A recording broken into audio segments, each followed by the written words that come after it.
Welcome to Wonders of the World, our fabulous world building stream where we bring on the legendary Connor. Hey, Kyle. Thanks for talking me up. Hello, viewers. It's great to see all of you. Yep, sort of see. Hello to everybody in the chat. Hello to everybody watching it on YouTube. Absolutely. Where can we find you, Connor? In my chair. Oh, thank God. Thank God. On Twitter at the Healer DM. You can come to my website, thehealerdm.card with 2Rs.com. Tons of work on DM's Guild. Published a few times for Wizards of the Coast. But I am here to talk up Kyle's awesome campaign setting, Patchwork Planet. So I want to give Kyle a chance to talk about where you can find him and what exactly it is we're working on today, because today is a banger, y'all. A banger. Yeah, it's gonna be super fun. You can find me, of course, here at Play Nerd Allies. I am the Forever DM and guy who is trying to accomplish 17,000 things in a given week. You can also find me in the Rolling Together stream team. If you want to go check out twitch.tv/team/rolling together, you can see all of the other fabulous people that are on our stream team. We are headed up by Roll Together, which is a Twitch partner from England, and we are a super inclusive, fabulous team that does all kinds of world building and APs and all kinds of cool stuff. And finally, I'm also the co-founder of the Foundation for Inclusivity in Gaming, and you can find us at bigforall.org. It's not .com, it's .org. Where we help to promote all kinds of fabulous creators of color and queer creators in order to lift their voices in the community and thereby help decolonize the community as a whole. So if you like queer people and, people of color, and what's not to like about us? That, Right? What's not to like? So so that's who I am. And today, if you'd like to support any of those causes, you can absolutely jump over to our donate button and go throw some cash to the Foundation for Inclusivity in Gaming. And today, what we're going to be doing today, we're going to be talking about the planar touchstones. That's right, incredibly powerful artifacts through and throughout the Patchwork Planet and the multiverse that surrounds it. Very, very powerful things that grow and develop as you gain more and more insight into what these touchstones actually are. And we are going to be working on, there's several that have already been created, that I've already created. So we're going to be working on balancing them. And we're going to be working today on developing some of the new ones and giving you a little bit of lore about what's going on with these planar touchstones. So I'm super excited about that.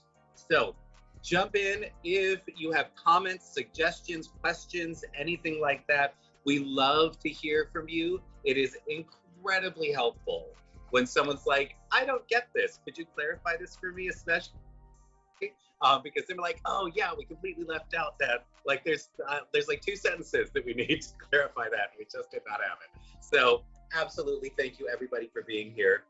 And Connor, first off, do you have any questions about what a planar touchstone is to start? What would you like to know? I think that's a question that people in the audience would have. So I would start with, what are they? What are they used for? Let's start there. So a planar touchstone is something that is tied directly to our setting. It is a 3.5 mechanic that they used where you could go to specific places in the multiverse and use them as treasure instead of giving somebody an item. And you would connect to this place, and by connecting to it, you would get some sort of ability, right? So like one of the places was in the hells or in the abyss, there's a layer where there's like this ancient town that is just sort of falling apart. And in the center of the town is a fountain, and the fountain spews incredibly powerful acid. And if you spend, like 60 seconds taking acid damage by submerging yourself in the fountain, then you will forever gain acid resistance. That's one of the ones from 3.5 from WotC that has already been done. So of course, we're not going to repeat that.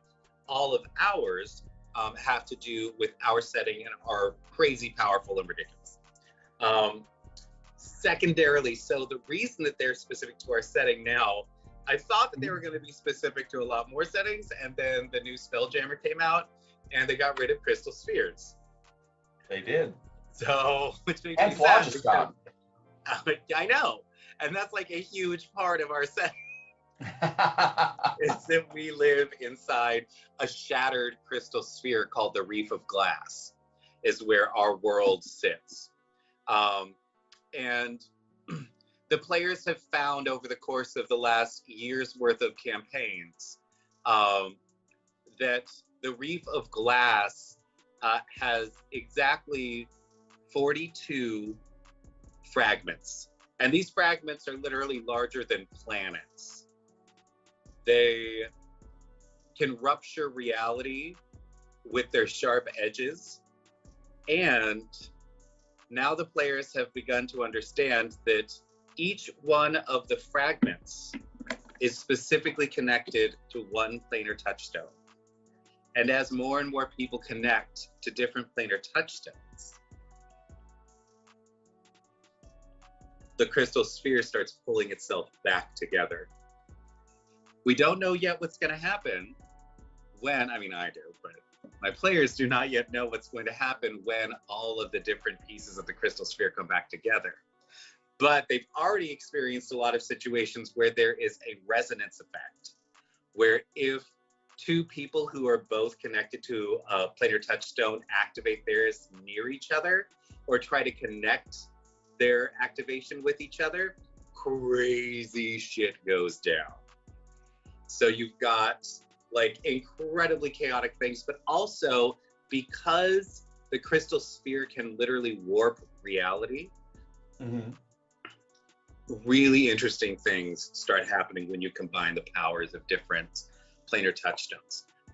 Something else to know about a planar touchstone: once you have, it takes an attunement slot, and you can never give up the planar touchstone once you have gotten it. So just FYI, all right, what am I going to call you? Mariana Colon. It was a joke initially, but I was like, somebody pulled that out, and yes, it's from the Hitchhiker's Guide to the Galaxy. And I was like, yes, absolutely. Yes, 100%. There are 42 planar touchstones, which was really horrible of me because now I have to make 42 goddamn planar touchstones. So there goes. I've got like a third of them. I've got a third of them actually like done and statted out and all that kind of stuff. But one of the things about a planar touchstone is you can never give it up once it's attached to you. And other people that want to take control of the planar touchstone will now be hunting you, because the only way they can get it is if they kill you. So yeah, with power comes, a lot of murder hobos coming out. So now that we've got that, Connor, do you feel like that answers questions for you? Would you like any more information about any other aspects of it? It answers questions for me, but I'm using you as a proxy for the audience. Yeah, if anybody in the audience though has further questions, I encourage you to go ahead and ask them in the chat. I will breathe your wisdom on the air with Kyle and get the answers you seek. That's right. We love you, chat. Fabulous. So let's see. We have got, currently there are 17 that have been created. All right. what I'm going to do is I'm going to start just sort of filling them out. And there's a couple of things that we need to develop. One is I don't have information in there about when you die, like the only way to get rid of them is when you die and stuff like that. So I'm going to be leaning on you, Connor, to let me know how much more information I should actually put in these so that people understand the mechanics of it, but aren't held back in their storytelling by me trying to dictate to them exactly how to use these things, right? There's so let's start with the first one, and this is just alphabetical order. Yes. We've got a question. Do we have a question? We don't have a question yet. I'm just going first, number one. Okay.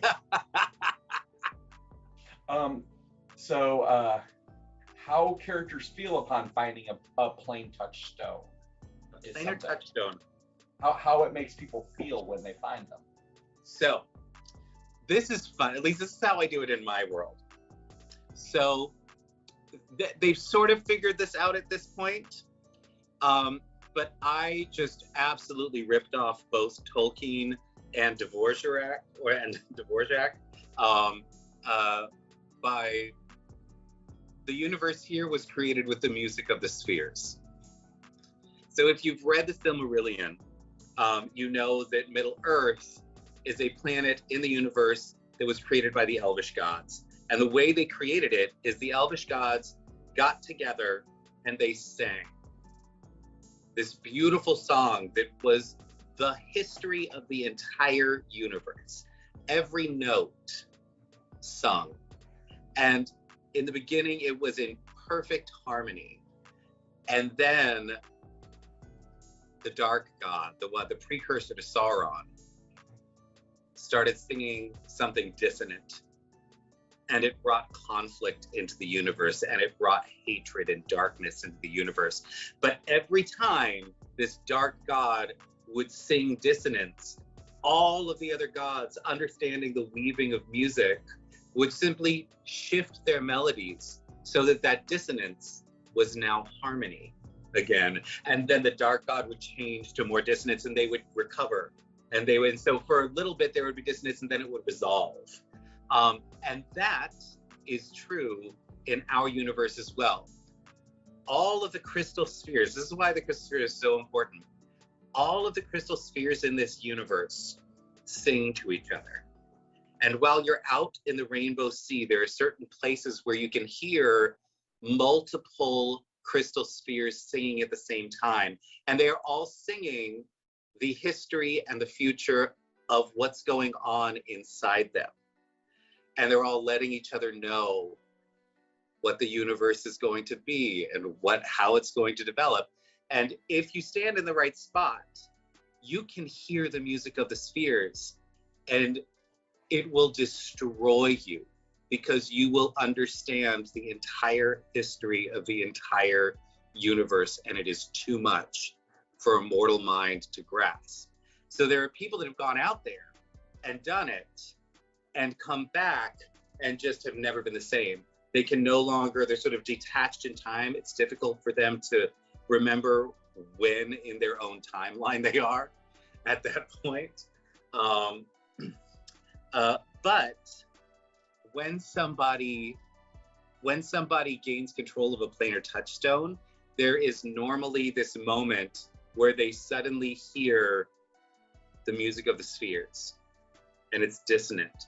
And the entire multiverse is dissonant right now because this crystal sphere is broken.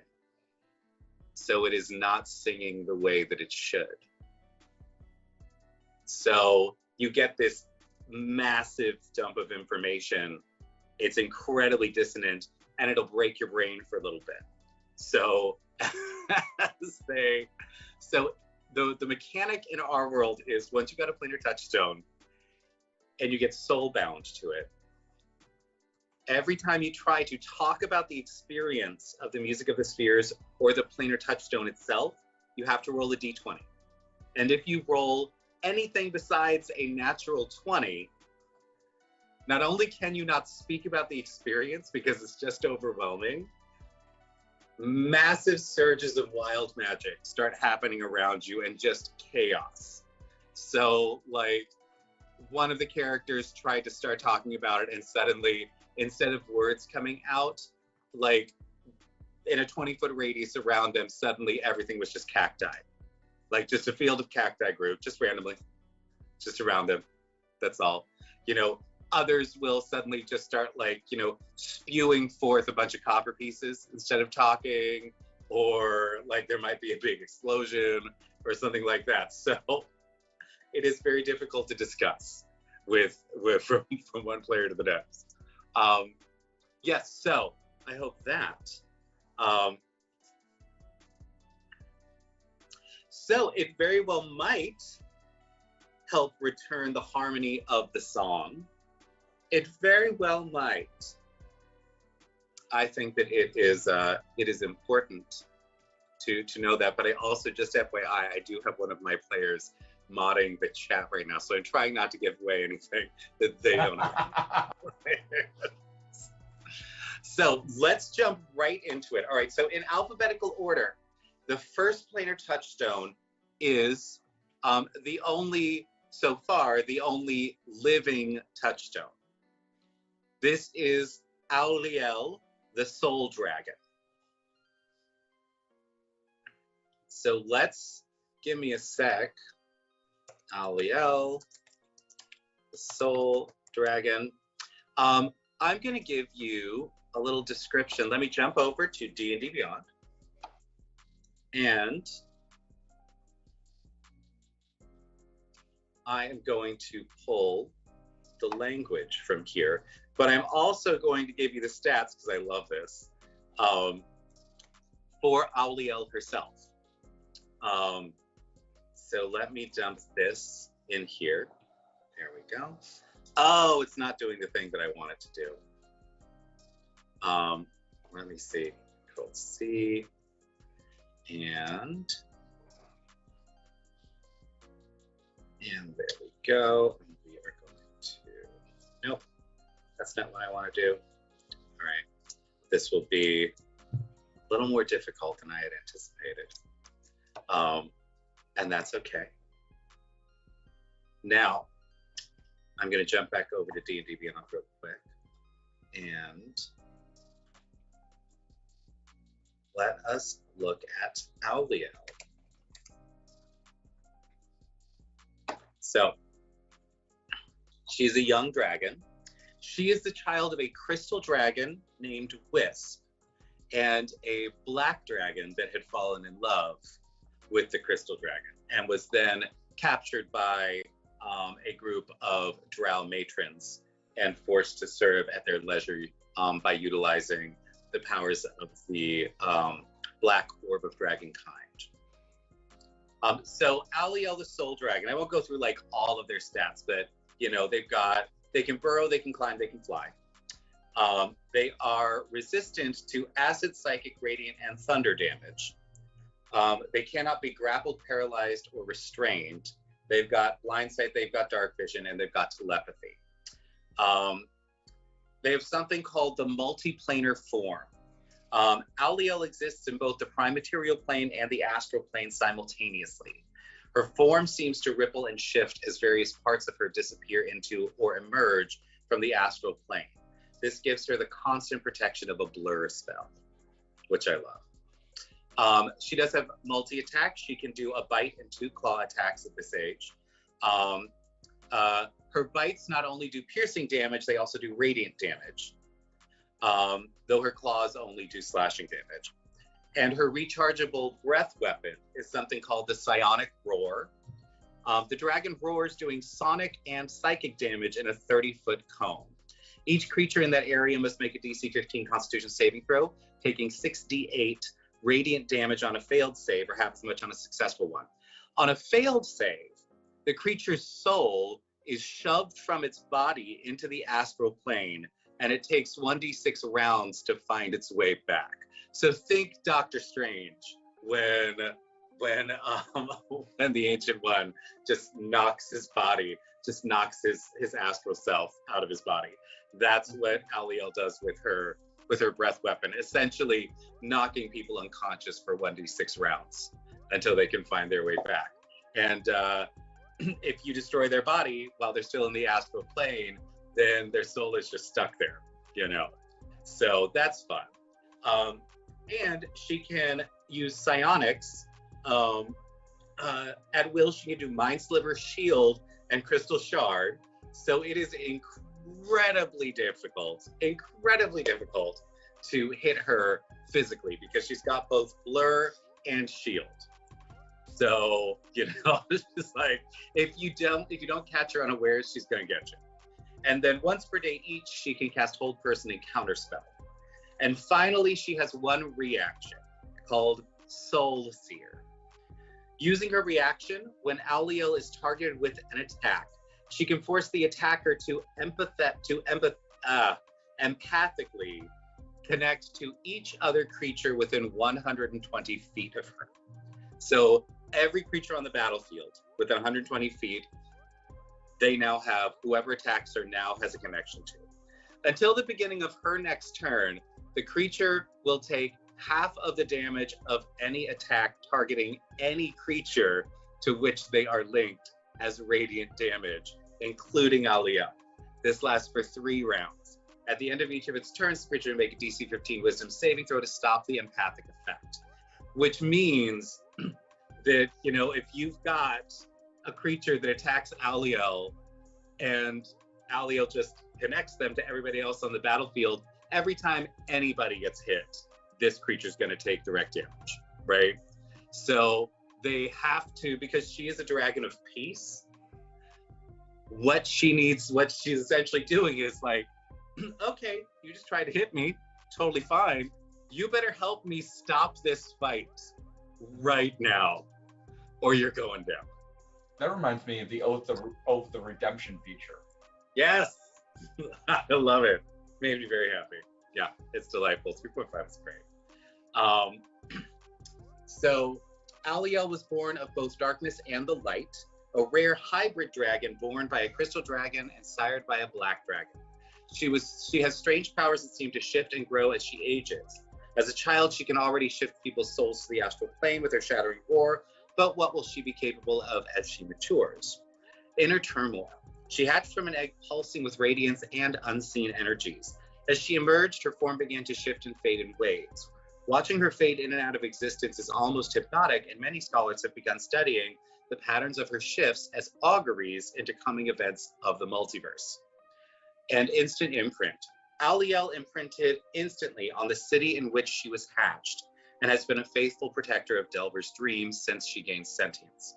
All of its myriad inhabitants are like siblings to her, and she will protect them unto her own death. So that's the dragon. She is actually a planar touchstone, which means that you actually get some of these powers when you connect with her, and you can only connect to her if she allows it, but once she does, you also get a dragon mount if she wants to fly you around. So yeah, it's nice. It's pretty cool, I think so.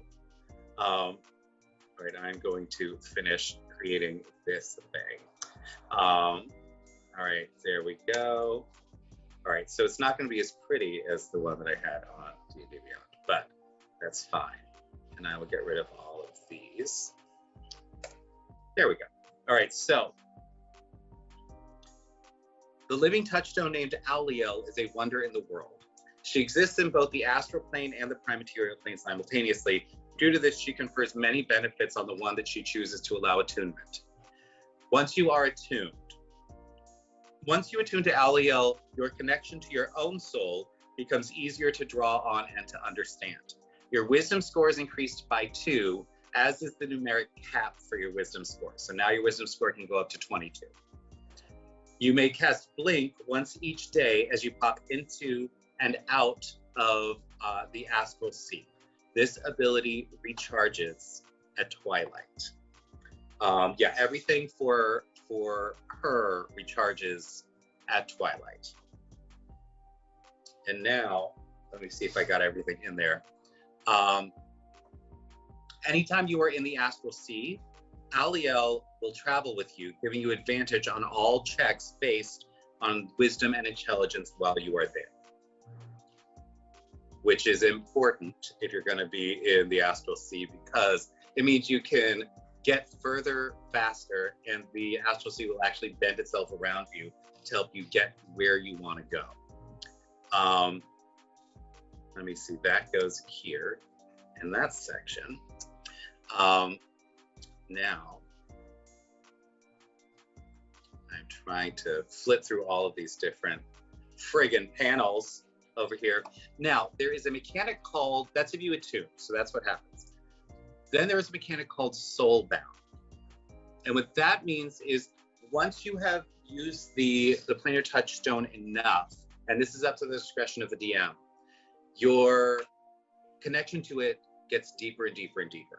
Once you've become soulbound, then the powers expand and you gain a better understanding of the universe as a whole, right? So soulbound. Once the adventurer has used the touchstone enough to understand its place in the ever-shifting reef of glass, the touchstone's powers expand. Let me pop that over here to that. There we go. And over here again. Once you're soulbound, you may use Aliel's breath weapon once per day. So you can shove people's souls out of their body if you want to once per day. Again, this thing charges at midnight. And as long as you are soulbound, you gain Aliel's blur effect. So you have a permanent blur effect on you while you are soulbound to Aliel. So that's the touchstone. You get to cast Blink. At the beginning, you get extra wisdom. You can cast Blink, and it's easier for you to travel to the astral sea. And then once you're soulbound, you gain a breath weapon and a permanent blur effect. Okay. Can I ask a question? This is just... How dare you? I know, right? Yes, of course. Okay, so designing magic items is something I've got a fair amount of experience with. I've been doing it for years. So my question is, this blur effect, is this blur effect a result of you sort of existing on multiple planes at the same time? It is, yes. Okay.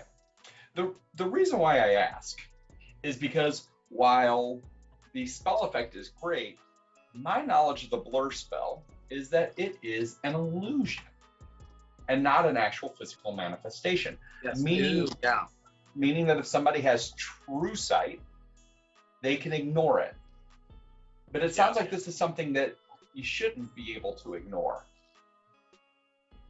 No, I absolutely. I think that that's really important. So, the blink spell that you can cast when you are when you're attuned to it, I don't think will shift, because blink transfers you to a different plane of existence. You need to make sure that you specify though that that's the astral plane and not the ethereal, because that's where blink normally sends you. But that's fine.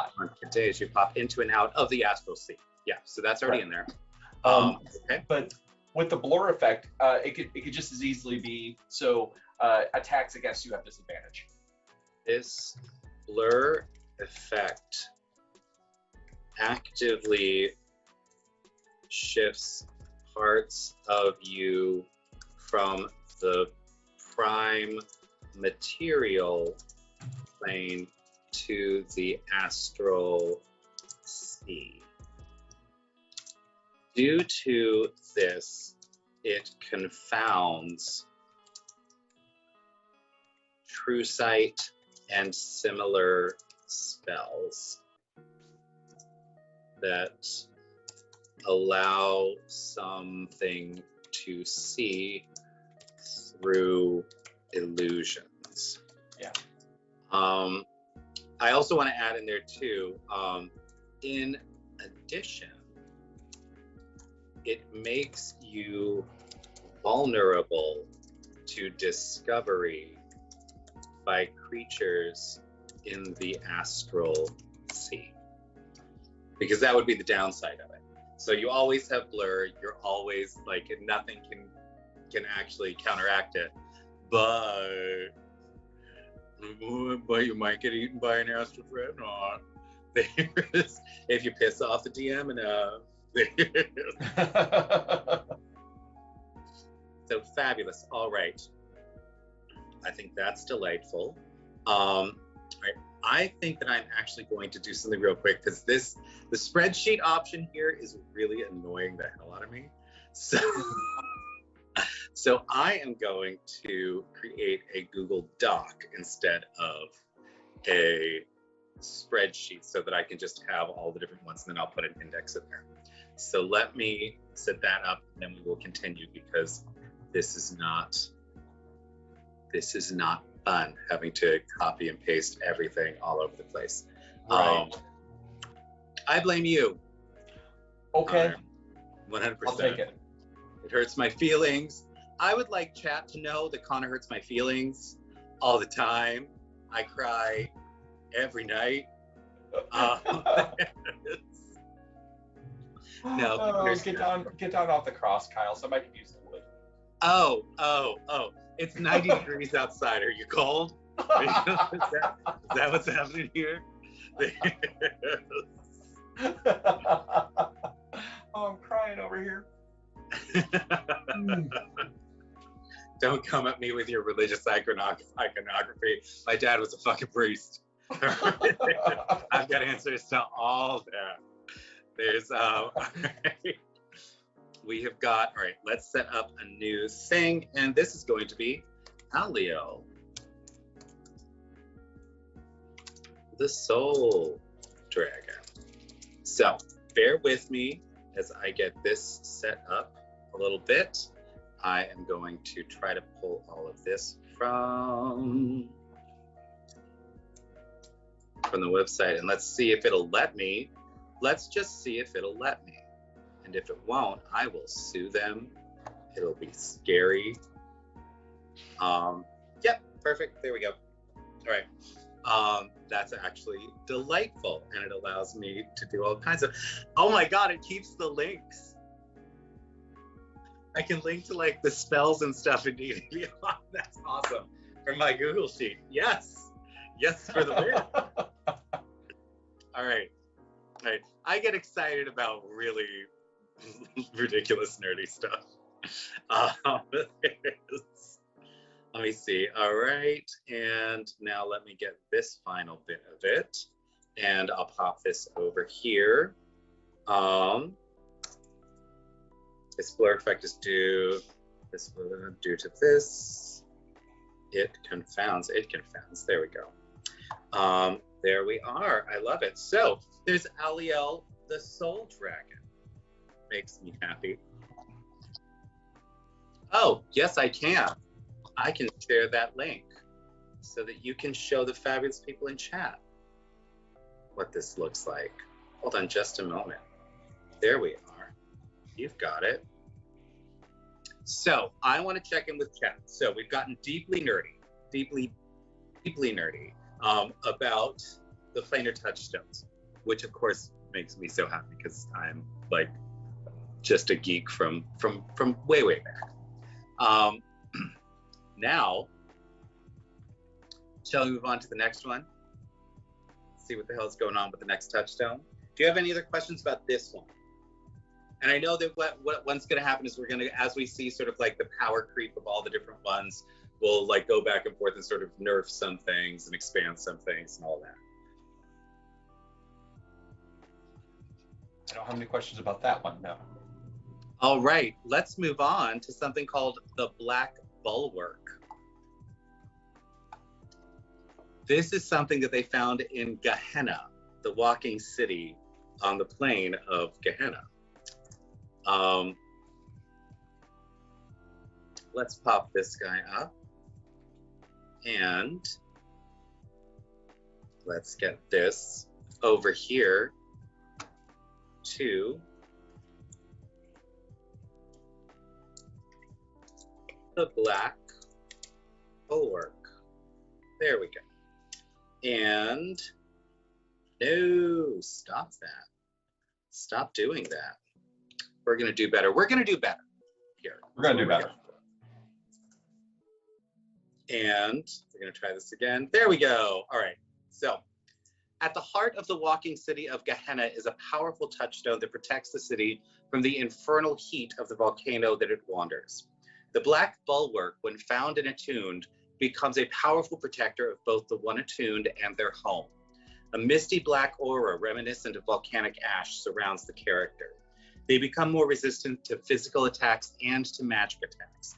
When they identify any area as their home, it becomes protected against intrusions through magical means.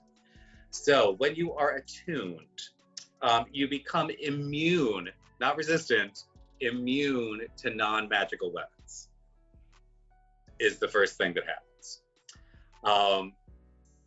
The area up to city size that the character designates as their home can no longer be targeted by magical travel. So this can be used either as a weapon or as a protective device. All attempts to teleport or planar travel into the space automatically fail and deposit those trying 1d 100 miles away. So that is, we specifically, I specifically created this touchstone so that, because now there were very powerful creatures trying to kill all of my players to get their touchstones. So we had to have a way to make sure that they couldn't just teleport into their bedrooms, which they did once, and murder them in their sleep. And then once it expands, once it becomes soul-bound, the character's designated home can be transported to a demi-plane under the control of the soul-bonded. Oh, that's not a word, soul-bound. Come on now. Come on now, Kyle, pull it together. You've got this, Kyle. I don't know. This makes me question my understanding of the English language and my ability to utilize it. So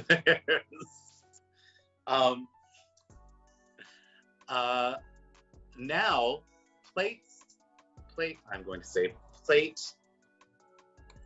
mail consisting of, come on now, Kyle. I feel like I must have written this over like 2 sessions and forgotten which tense I was using. Here. Plate mail consisting of shaped interlocking metal plates covers the entire body. A suit of plate includes gauntlets, heavy leather boots, a visored helmet, and thick layers of padding underneath the armor. Buckles and straps distribute the weight over the body. So you become essentially, because each one of them typically has some sort of downside to it. So now in the case of this, you can literally transport a city if you want to, but you are now trapped in this black mail. So you cannot get out of it.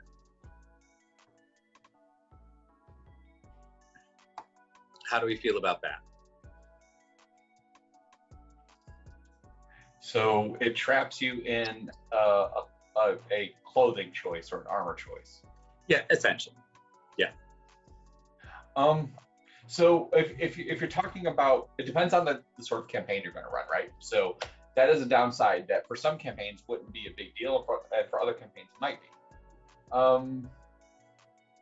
So I'm trying to think. The closest I have to compare it to, in my mind, to things that already exist, if you're looking at comparison, is Devil's armor, I want to say. So it's an armor that once you don it, you can't take it off. And taking a good look-see, as I'm looking at it. So I feel like this might be a situation where plate mail consisting of shaped interlocking metal plates begins growing out of the entire body so that it's part of you. This suit of plate includes gauntlets, heavy leather boots, a visor helmet, and thick layers of padding underneath the armor. I'm going to remove the buckles part for distribution and just say this armor is now a part of your body with the same stats as plate mail. So it'll now be much more difficult to sneak around, things like that. I feel like that's legit. Okay. Yeah, and I'm a looking. So the curse for demon armor, it's demon armor, is that it's not the downside that you can't really remove it unless it's remove curse. The real downside to it is you have disadvantage on attack rolls against demons, on saving throws against their spells and special abilities. That is the true downside to demon armor. Not that you can't take it off, but that it gives you disadvantage against one particular extra dimensional entity. Demons. Ooh, what about this?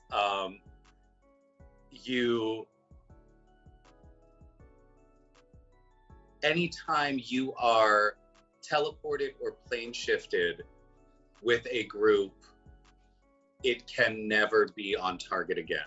Like, just your presence in that group completely shifts the destination. Anytime you're like on the plane that you're not sharing with your home city, something like that. Yeah, that would be a significant enough curse. I think that it would matter. Weirdly enough, like you would think, like the inability to get out of armor would be awful, and in prior editions of D&D, it was awful because you couldn't rest properly and regain hit points and everything. But now you can sleep in your armor and there's no penalty in 5e, so taking it off isn't necessarily as big a deal. But if it makes teleportation magic not work properly on you when you need it, that's a big deal. While you are attached to this armor,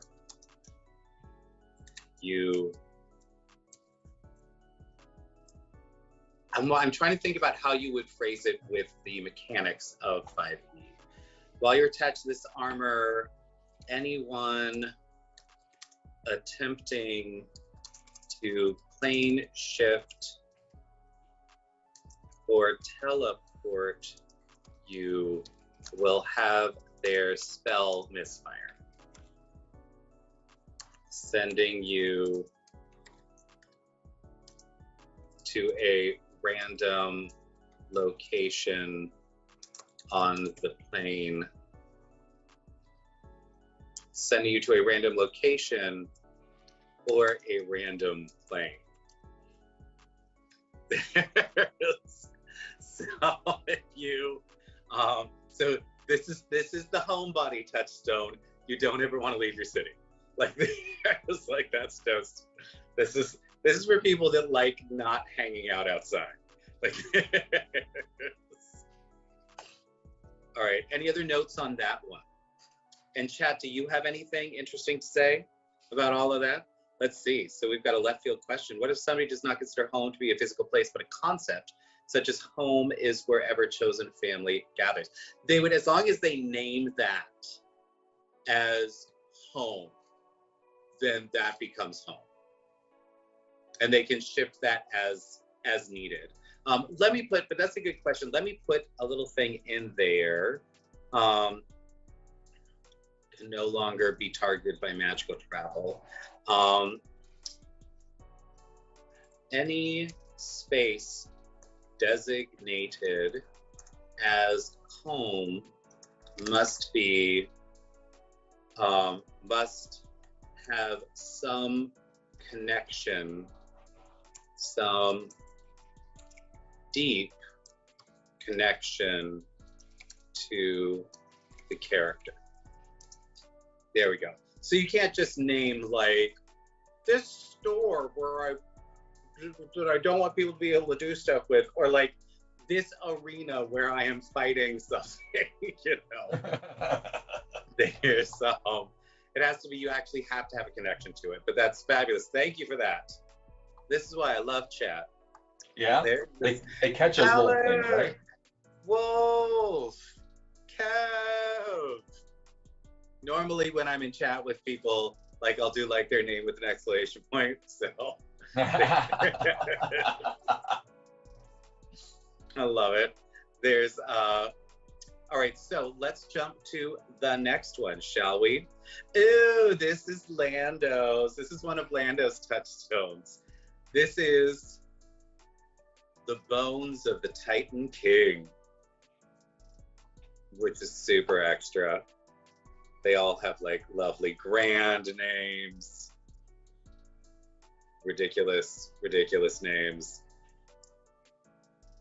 All right, Bones of the Titan King. Let's do it. Let me go grab the description out here of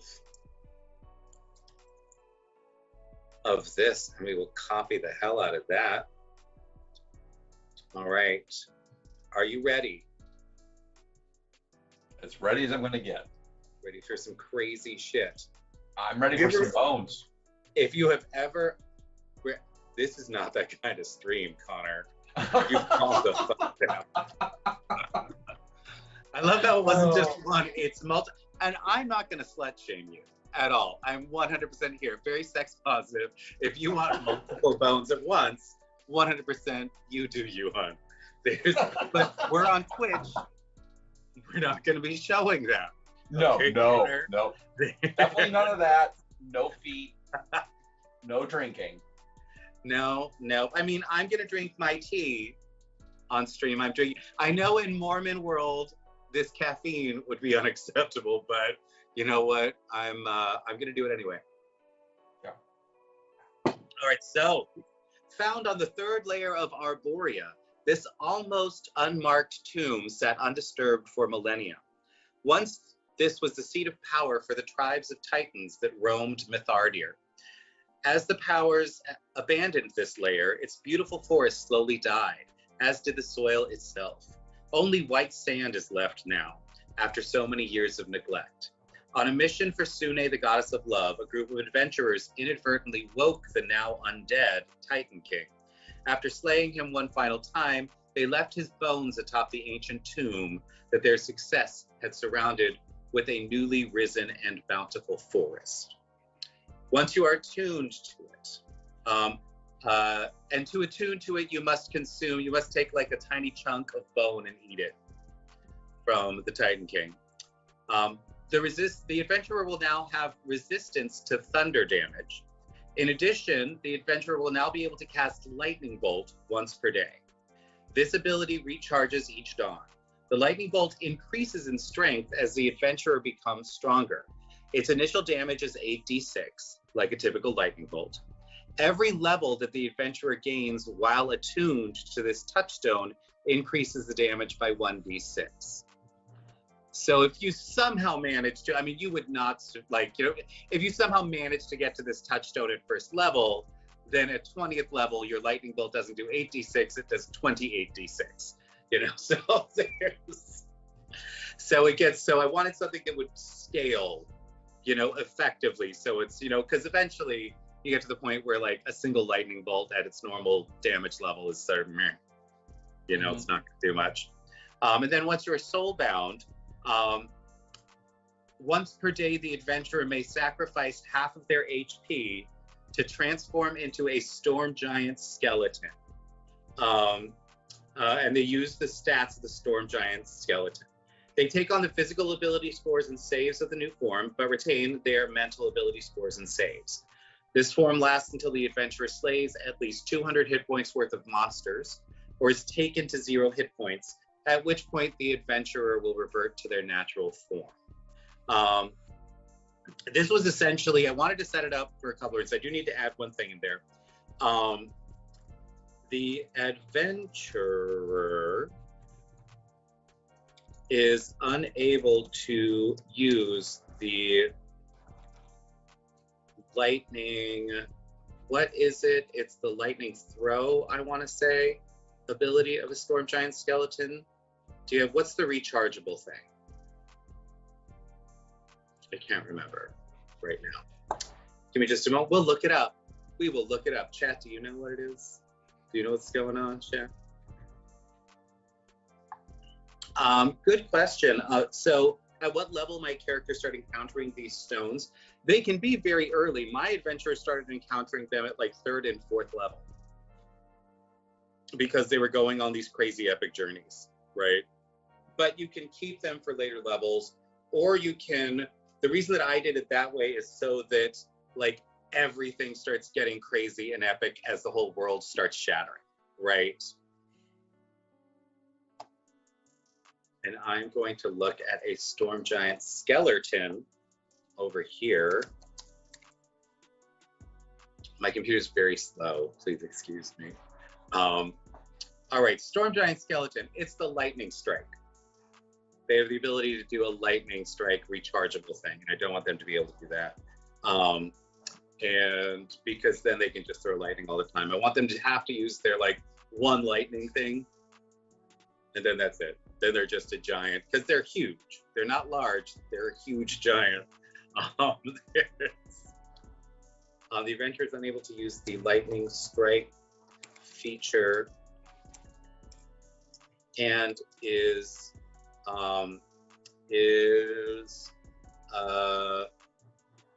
what is the word? I just lost the word. Vulnerable. Is vulnerable to radiant damage in addition to other vulnerabilities. So that should be helpful for a DM to like sort of keep that. Like the whole thing was like, it's sort of that druidish thing where you can like turn into something and then wear down that thing's hit points and then you revert back to yourself and then, you know, you've got yours. So in this situation, it's not that you just get a whole new set of hit points. You have to sacrifice half of your hit points in order to get this new pool of hit points. And it's not going to last too long if somebody's coming after you with bludgeoning or radiant damage. So what are your thoughts on this?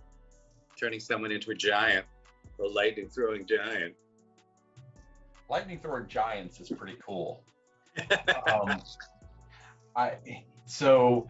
It sounds like it actually makes them huge. I'm hearing you right. So it makes you become a giant. What is the downside for this item? That's a good question. Because you'd said each one has a downside. Yeah, this one, honestly, this one doesn't have a downside yet because this was the second planar touchstone that I created. So I hadn't started sort of refining the concept at that point. All right, let's see. So you become a giant. I feel like I'm wondering, I feel like it should have something to do with the destruction of the Titan civilization.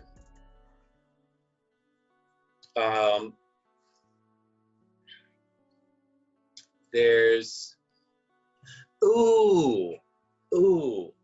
I know, because this thing is already so powerful, because it's got like multi-strike and all that kind of, or multi-attack and all that kind of stuff.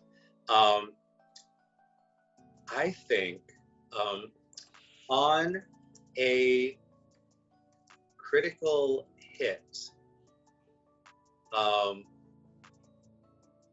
I want to say something like it sucks the life out of your allies. Something like that. So it's not all the time, it's not like an aura or anything, but there is a sacrifice for the amount of damage that you are now doing in this, or like you are the only one, like you because you are because you're the last of your kind, you have to face threats alone. So if anyone's around you when you do a critical hit, then you suck out their life force. Something like that. On a critical hit, on a critical hit, the critical damage is transferred to any allies within 30 feet of you. This damage is necrotic damage and cannot be avoided. So essentially, everyone in your party becomes a support character, and anybody that actually wants to get in and do this. So that way, I feel like it would limit the situations where one would actually like create that effect. How do we feel about that? Definitely a downside. Do you feel like that is balanced, or that is a bit much?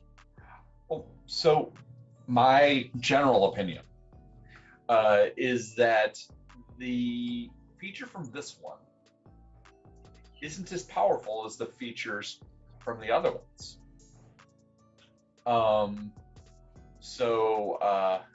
It doesn't have to have as powerful a disadvantage to offset the advantage. Lightning bolt once a day. I mean, lightning bolt is great. Don't get me wrong. You could get a wand of lightning bolts and cast it 7 times. Sure. Right. And a wand of lightning bolts isn't a huge power sink. Yeah. The additional 1d6 is nice. So what I want to say is I think that this is one that almost certainly is balanced. Awesome. In comparison to the other ones, because if you make the penalty not as big, then it evens out. Awesome. All right, cool. Let's jump into the next one, shall we? We've got the very first one that we ever created. First. It is the Fountain of Youth in Sune's garden. It is delightful. Let's head over and go grab the wording of that. Now this one is a little different because there was a specific story reason in our universe as to why it changed, why it got more powerful. There is, and this one also was attached to a specific character who was a druid, so its powers are aimed at druids. So we've got the Fountain of Youth lies in the garden of the goddess of love.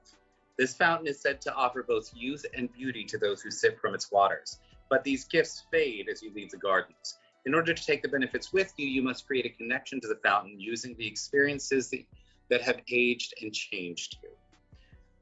When Glacia, the princess of the 9 hells, was imprisoned in the fountain, she began to shift and amplify its powers.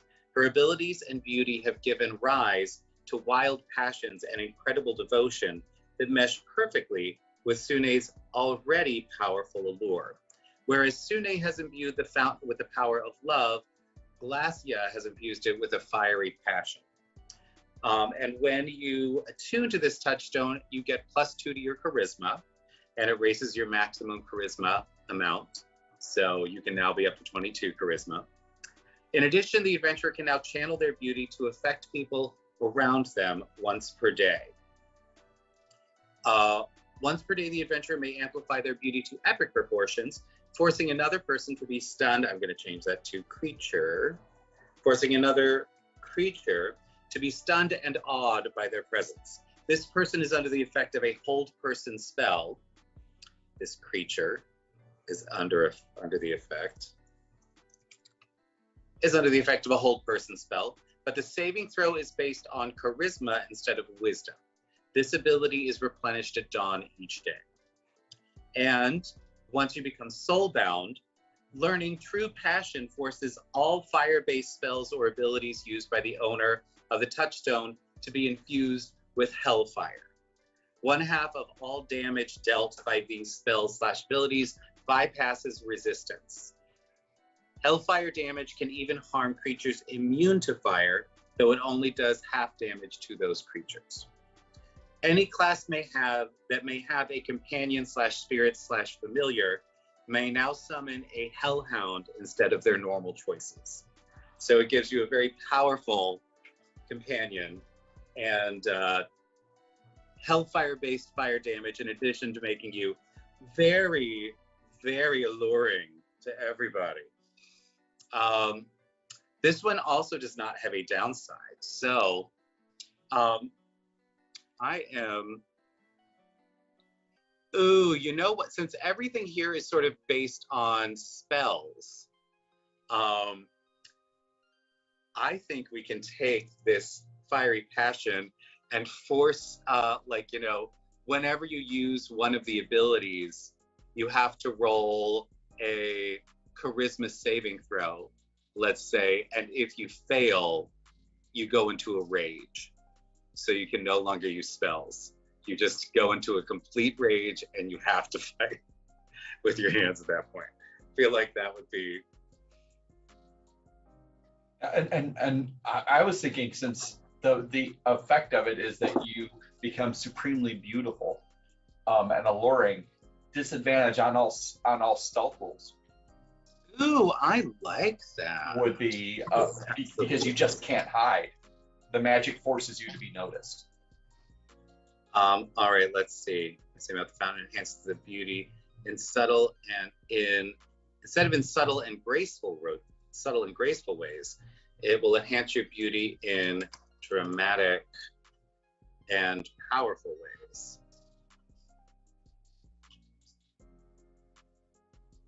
Dramatic and powerful ways.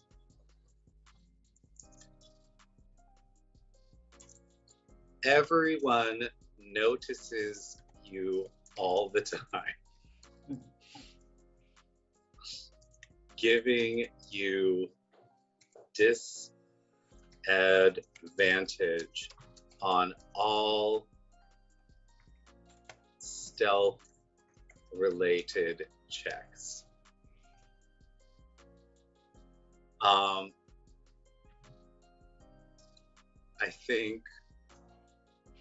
I feel like it should be a little, I feel like that's a good one for that. For the fire spells,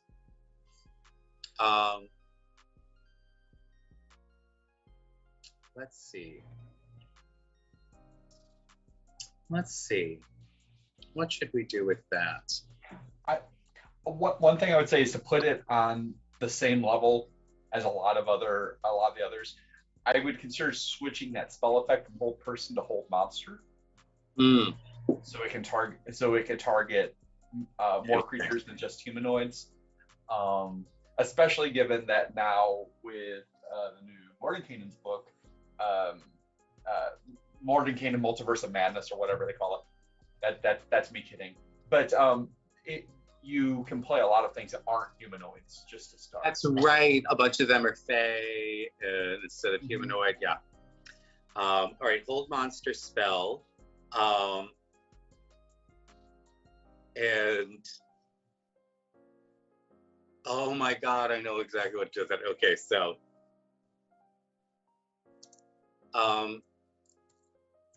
anytime a creature is affected by this ability, there is a 10% chance that the creature will follow you forever.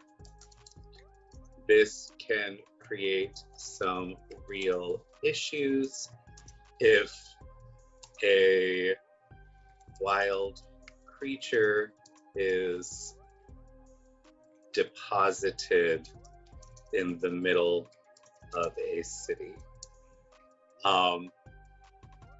What do we think about that? I'm not married to it, but just the idea that, like, because you're so beautiful, you might gain like an entourage of like monsters. But if you ever go into a city, they're just going to do what comes naturally to them, which is absolute mayhem. You know, it's, Right. Okay. um, I'd look at it. That could be a really fun downside. And as far as the upsides, it seems to be in good balance with the others. So I love it. Let's see. So, caution label on the bones. Power not intended for use indoors. Absolutely. Yeah, you're in a cave and you suddenly become huge. You're just like, oh, God. Absolutely. I love it. That's awesome. All right, the next one. Ooh, this one's a mess. This one is crazy. Okay, this one is called the Hag's Heart. This one's one that stood out to me when I was looking at the spreadsheet. Yeah, this is, you get this in Malbolge when you actually walk into the cavern that is the still beating heart of the giant hag that is actually, whose body is actually the entire plane. It is, and it is one of the few that is like truly evil, you know. So good people like can be attached to it, but if they utilize its abilities too much, it does horrific things. So hold on just a sec. In the literal heart of Malbolge lies the engorged body of the hag that used to rule this layer of the Nine Hells. Within its enormous chambers lies a way to connect to that hag's true power, the ability to tear a soul from a living body and convert it instantly into a soul coin. Sleeping within the walls of the hag's heart will create a connection to this planar touchstone that grants great power, but will forever inflict horrific nightmares on the recipient of those powers.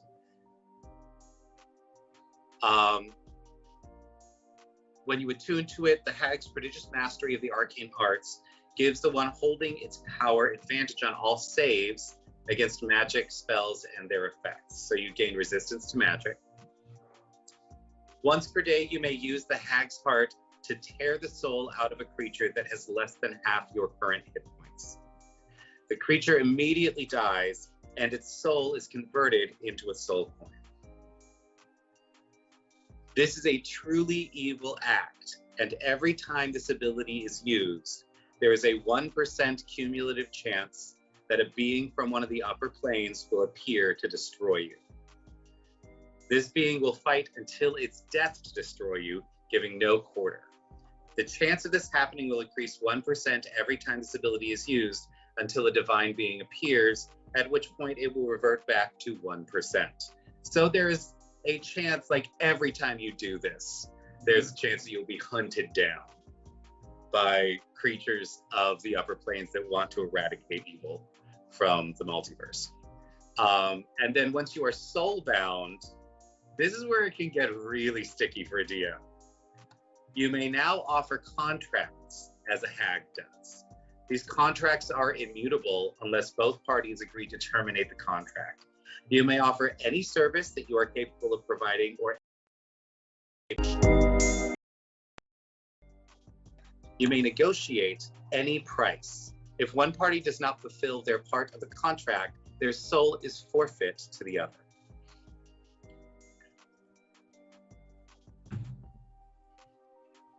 And I like this one. Yeah, I feel like it's got like, you know, like this is an insane amount of power with insane drawbacks. You know, they're just yeah, it's I feel like it's pretty balanced. What are your thoughts on the balance here? I'm looking at it. So what I'm saying is it might actually be too good, weirdly enough. I would almost say that if you're going to instantly tear the soul from a living being, that being should be unconscious rather than at a certain number of hit points. Well, so what I was doing there is sort of trying to mimic like Finger of Death. Right. Right. There is, but no, that makes sense that it has to be the creature must be unconscious at the time. Which plays heavily into the hag mythology too, about hags stealing your soul while you sleep. Yeah. So the creature that is converted. All right. So tear the soul out of a creature that has less than half of your current hit points and is currently unconscious. There we go. All right. So we've got that. Fabulous. So you have to knock them out first. Yeah, knock them out, get them, to 0 hit points, or cast a spell that would render them unconscious. And this is one of those things where, like, if you're an evil creature, get them while they're sleeping. And yeah, like if you're an evil creature and you grab this, if you somehow get this, then you can go and, like, if you're even like a 3rd or 4th level, warrior or whatever, wizard, whatever you want to be, you'll have enough hit points that any commoner that you approach will have less than half of your hit points. You could literally just wander through a town every night, ripping the souls out of people, gaining wealth. Yeah,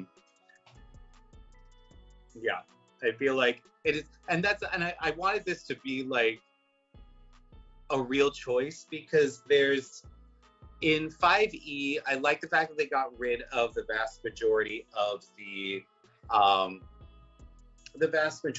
different lawful, good, evil alignments. That there is, what you're dealing with is choices that people are making, right? But I think there are still some acts in the multiverse that are just evil. Yes. So it's like, this is one of those things where I wanted to make sure that there was something in there about the repercussions of evil acts that people do, right? So I'm very happy with that one. I like it. I think it's cool, is what I think. Any other notes on there? If given the major power of this, I think that the downside needs to be even worse. Is that okay? Is the ability to simply just kill something, no saving throw, gain soul coins, which have their own powerful magical effects in and of themselves. What do you think about the first time you fail that roll, your creature type permanently becomes fiend? Ooh. I like it. And you still get hunted. You still get hunted. I think I want to increase that to like maybe 5%. So that's more likely to happen in a campaign? Well, it's more likely to happen in a campaign, and then it also reflects a d20 roll. That, like, the first time if you crit fail, it's you can only roll the die 20 times maximum before you get it. If you crit 20 times in a row, on the 20th time, you will get hunted down. Right. So let's do 5. Let me see. The creature immediately dies.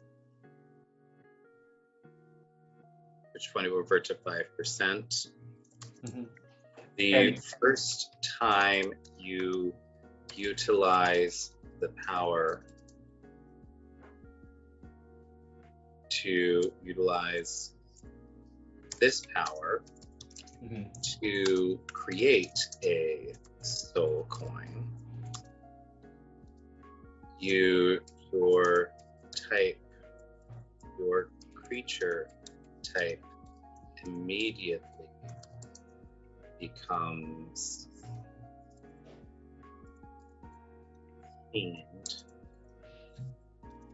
and you gain vulnerability to any radiant damage. I think that should do it. That there is even just becoming fiend. The moment you become fiend, you are subject to a bunch of spells and abilities that you weren't subject to before, right? As a fiend, you can be banished. You can be there's lots of spells that will head you out of places. Like there's a lot going on the moment you become a fiend. You would be spottable with a paladin's ability. You know, like there's so many things. The moment you become a fiend, like there's a lot of things that would affect you in this game that would have never given you any sort of pause before. And opens you up to a lot of abilities from others. And could present some pretty serious drawbacks. You know, particular holy areas, you might not be able to enter them if they're hollowed ground. Yeah. You know, there's a lot of things going on there with that. Oh, hallowing. It's absolutely one of my favorite things. So I will say one of my favorite new spells in 5e is absolutely Temple of the Gods. Okay. Like, I love that. I love that you get, and I really do like the mechanic where there are certain spells that if you cast every day, eventually they become permanent. Instead of it always pissed me off in 3.5 that like there was the permanency option, like there was the permanency spell that you could cast, but all somebody had to do was dispel it, and suddenly it's gone. Right. You know. And I was like, no, let's do this. Let's do this, please. This will be fabulous. All right, cool. So we've got the Hag's Heart. Now, we are getting into, do I have, let me see, Heart of Fire, Heart of Stone, Heart of the Sky. Where is there's another thing in there that I am missing. Oh dear that I had created, and now I'm gonna have to look at this. I think I put it in D&D Beyond and I forgot to put it into the spreadsheet, is what I think. Yes, I did put it into D&D Beyond. It did not put it into the spreadsheet. Hold on just a moment while I rectify this. Part of the sea. It is located in, I'm going to call it Bridge, water-based powers, and it is Garage. Okay, cool. So now let's redo this. So Hag's Heart, there we go. So the next one is the Heart of Fire. So there is a touchstone attached to each of the elder elementals. This is,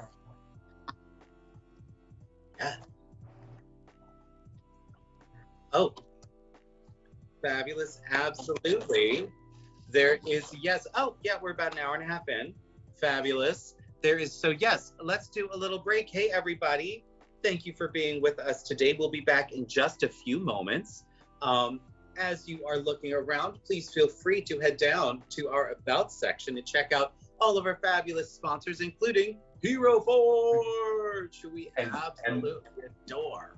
Right, and it's a great time to do some self-care, everybody. Take a walk around, get a drink of water, go to the bathroom, think of 3 things that bring you joy, and then come back, and we'll keep going. Well, hello again, everyone. I hope that you had a fabulous bio break, that you did a little self-care. We were just discussing self-beard care, which is important when you are a hairy monster, like I am, you know. Or a little bit less hairy, but still monstrous. Unacceptable. Monsters should absolutely show the world how monstrous they are all the time. Yeah. So we were just discussing like beard care tips. So if you are a person who is interested in a beard, Kyle's tip was just comb the crumbs out. Yeah. Yeah. You're good. Kyle's tip. You're good. 100%. I was discussing beard oils and the glory that is beard oil. Yeah. So one thing with beard oil is that a lot of them, strangely enough, for guys, have. I'm saying beard oil. It's probably, if you're getting beard oil, it's for a guy. Like I don't want to make assumptions, but nope. There's, they've got clove oil in them, and I'm allergic to clove. Oh. So, which is weird because like it's 9 months out of the year, fine, nothing uses cloves for 9 months out of the year, and then Thanksgiving hits, and suddenly it is just everywhere. You're like, does this pie have cloves? Yeah, okay, all right, no, thank you so much. Oh, you've got a clove. So one of my friends used to do a thing because it smells amazing. I don't know if you've ever done a clove orange, where you just take a whole orange and then you just spike it all around with like a couple dozen cloves. You literally just spike the orange, and then it smells like citrus and clove, and it's incredible. It smells amazing, and I will immediately have to go take Benadryl and go lie down if it is in your house. It does sound nice, though. Yeah, I remember it. I sure do. But yes, we've been talking about planar touchstones, which is something fabulous. So today you are getting to see a whole bunch of balancing of all of these different magic items called planar touchstones. So I hope that you are enjoying this as we go on to the next one, which is the Heart of Fire. A planar touchstone attuned to something delightful. Would you like to hear about it? Let's hear about it. Maybe just a little bit. Let's hear about it. I think that's why we're here, Kyle. Oh, I see. So now you're telling me what to do? God damn it, Connor. I worked so hard. I know. I love you, you're awesome. The Elder Fire Elemental Phoenix is the epitome of the power and resurgence of life. Making their home in the minds of delvers dream currently, they are the companion of Diadem. This gemstone dryad glides across the sky, gently riding in Phoenix's talons.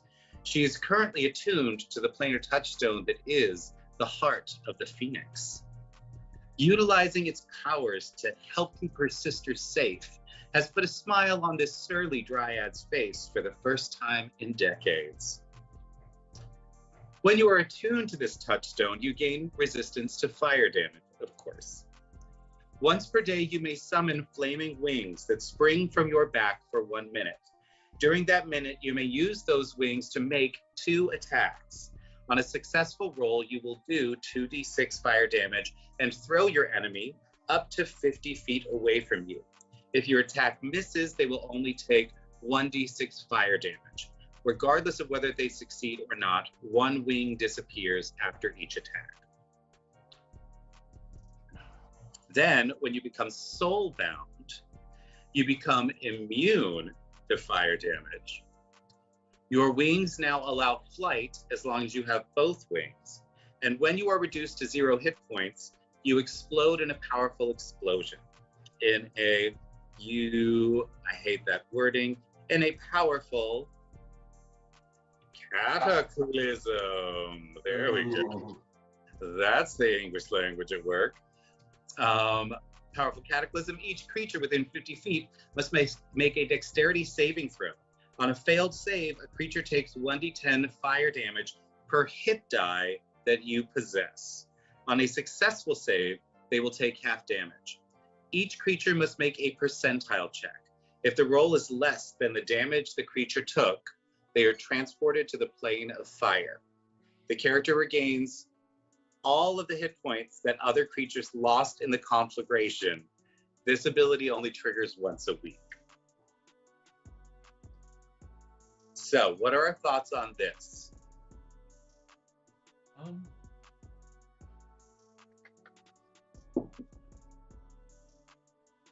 I mean, Diadem at this point could literally go toe-to-toe with the Red Dragon if she wanted to with this touchstone. Yes. I'm looking at it. It's a potent ability, especially if you are soulbound to it. then it becomes downright wildly good. Before that, it's sort of like, eh. I would almost recommend increasing the damage it does. Okay. And I would also consider, instead of making it attack, just make it you can use your wings and target one creature saving throw, and make it a saving throw. Okay. Just like the other one with and maybe do 4d6 save for half damage. I'm into it. And then you have roughly, it's a much smaller fireball is in essence what it is. Yeah. On a successful roll, you do 46 damage and throw your enemy up to 50 feet away from you. They will only take 2d fire damage, 2d6 fire damage. Let's see, once per day you may summon a flaming wings to your back. Those wings to make 2 attacks. On a let's see, so let's phrase that. Okay. If a creature targeted by this attack fails I want to make it a high DC, so like a DC 17, I feel like would be legit. 17's a pretty high, yeah. Attack fails a DC 17 dexterity saving throw. You will do 46 fire damage and throw that enemy up to 50 feet away from you. I would change throw to push, because it's a very technical term in 5e that has a meaning already. Push that enemy up to 50 feet away from you. Or shove. Is it shove? It's push. Oh wait, no, shove is the action that you can take. Okay. But push is what they use in other spells. Okay. If they succeed on their saving throw, they take half damage and are not pushed. I just said they will only take 2d6 fire damage, because then they also don't get pushed. Regardless of whether you succeed or not, one wing disappears after each attack. All right, cool. Do you think that the damage for the big explosion at the end should be increased? I think it's on par with, so the closest item that I have to compare it to so far is the Storm King's Bones. Yeah. And I think that in general, I think that it is on par. Okay. So I would say that no, it's not. It's not too powerful. Yeah. It's accidentally sending all of your friends to the plane of fire. Yep. Yeah. The only I think power wise it's pretty close to, like I said, that other one that we said, okay, this is a decent sense of balance. The only thing I sort of want to add is that it's a pair of flaming wings. Yes. Say you only get 2, but there's no downside to it. I would say I would push back on that just slightly, in that you don't have control of what happens to the people around you when you die, when you get thrown to 0 hit points, right? And you could potentially, if you Diadem could potentially kill all of her sisters. Okay. Yes. Accidentally, by doing that, and absorb all of sort of their life force. Okay. So I would, for a Dryad at least, that's terrifying. But also I'm just thinking about if the tank of the party were attuned to this and just got taken down, the entire party. And that's why I made it 50 feet. It's even those who are like 30 feet away trying to cast some range spells and stuff are still, you know, if you're 15th level, that's 15d10 fire damage. You know, like that's enough to take down your wizards, you know, Right. or send them to the plane of fire. So it would be, it's one of those where it's much more, in my mind, it's much more useful for like a caster or a ranged person, like a ranger or a bow fighter or something like that. If you give this to your frontline person, you could TPK your party on a regular basis. And then we have a question from chat. In this case, Diadem is attuned, so the characters would need to get the stone away from Diadem instead of taking an action like sleeping near the hag's heart. So yes, so that's the story right now. So if my characters in my world wanted to take control of this, then they would have to kill Diadem for it. But in somebody else's world, it could just be that this is years after Diadem died, or she's no longer attuned, or, you know, however, you know, Phoenix left or something like that. We've got a raid. Oh my God. We've got the raiding. Welcome, welcome, welcome, Raider. Boom. Hi, Mandari.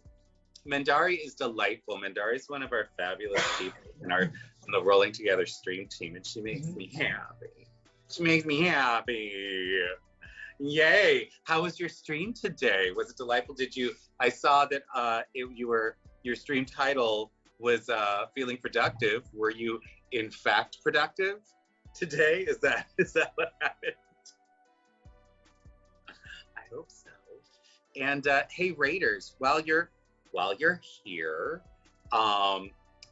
if you would like some fabulous dice from Phoenix Dice, we will be doing a giveaway at the end of our stream today in about an hour. So hit !raffle if you want some fabulous dice. That's right. And I saw some images. They are gorgeous dice. Oh my God.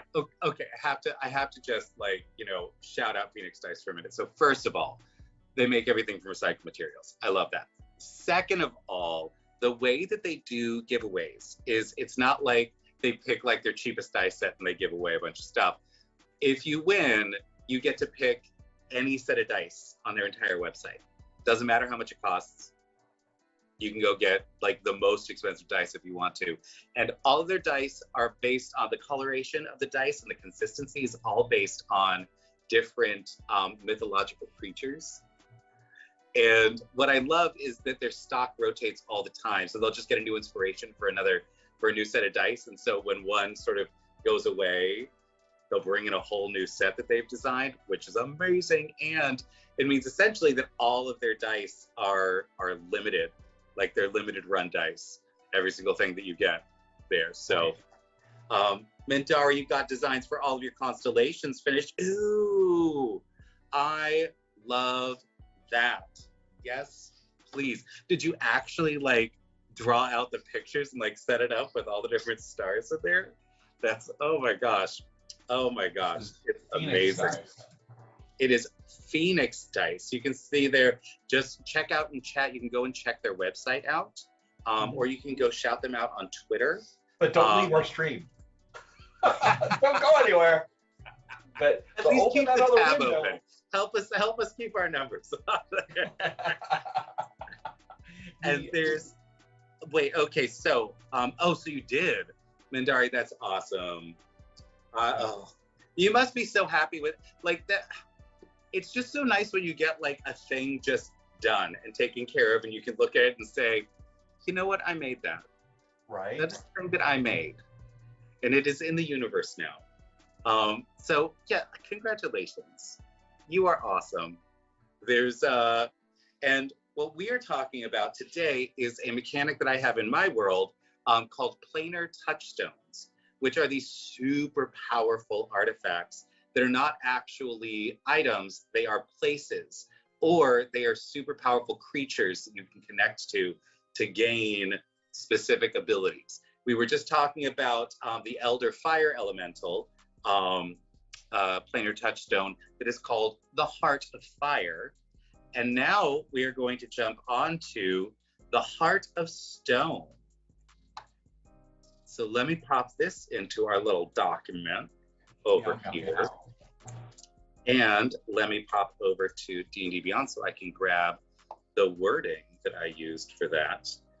So each of the Elder Elementals has their own planar touchstone that they are essentially the touchstone for. That was terrible, and everyone should call me out for being bad at talking. So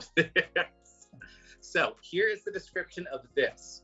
When the Elder Earth Elemental finally found the perfect place to rest and contemplate, it happened to be underneath a grand temple of Sune. The powerful intermix of energies created a floating heart of rose quartz above the altar. This beautiful gemstone is the heart of stone. If one attunes to this magnificent heartstone, they will gain some of the powers of the eldest Earth Elemental. When a character attunes to this touchstone, they gain the ability to cast Wall of Stone once per day without using a spell slot. They may use Earth Glide as an Earth Elemental. Once they have traveled 1,000 feet in this manner, they lose the ability to do so until they complete a long rest. They never get lost underground, always knowing their depth, direction, and distance from the closest entrance to the surface. And they gain advantage on all rolls involving other elementals. That's when you're attuned. Now, when you are soul-bound to this, when you gain an understanding of where this touchstone exists within the ever-shifting reef of glass, you may cast Wall of Stone a number of times equal to your proficiency bonus. You gain Earth Glide with no limitations, and you are under the effects of a permanent Stone Skin spell, which essentially gives you resistance to all weapon damage. So that's fun. And hey, chat, if you have any questions about any of this, please let me know. Oh my God, we got raided by Malakisa. I was going to let you know, we got another raid. Malakisa. Well, hi, Malakisa. There's welcome. We love having you here. We're designing a whole bunch of planar touchstones today, so that's fabulous. There is, yes, I would like to say there's Mendari. Goodness gracious, great hearts of fire. You and Hot are gonna get along great. Oh, it makes me want to sing. Right? That darn bear, these are classic Gnostic abilities. So anybody can attune to any of these touchstones, which is great. Like we've got one of the touchstones gives you the ability to cast like a really powerful lightning bolt, and our barbarian is attached to that. So it's super fun.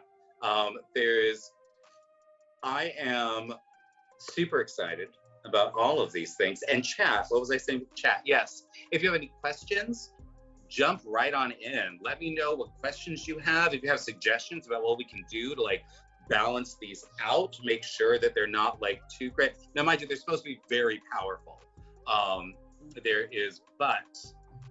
So with this one, I feel like this one is not quite as powerful as the other ones, and we might need to amp this up a little, Connor.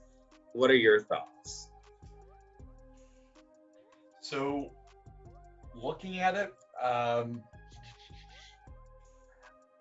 going to say that Wall of Stone is a 5th level spell that allows you to create effects that are permanent. Yeah. Which is a huge boon, and given how flexible that spell is, I think that it's balanced. Okay. I remember a time playing a adventure path. A character bought critical time encasing a demon lord inside of a wall of stone. Ooh, absolutely. So you can do quite a bit. So that is something that's pretty cool. Give me one sec. Sixella asked how many of these touchstones are in your world. There are very specifically 42, because somebody made a joke when I introduced planar touchstones about the answer to life, the universe, and everything being 42, and I was like, yes, it is. There we go. And SLB Toronto, can multiple people attune to a single touchstone, and can a person attune to more than one touchstone? Very good question.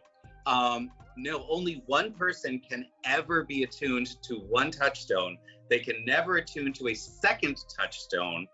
And the only way to disconnect from the touchstone is to be killed. So when it's discovered that somebody has attuned to a touchstone, suddenly there's all these very powerful creatures in the multiverse gunning for you who then want to take your touchstone.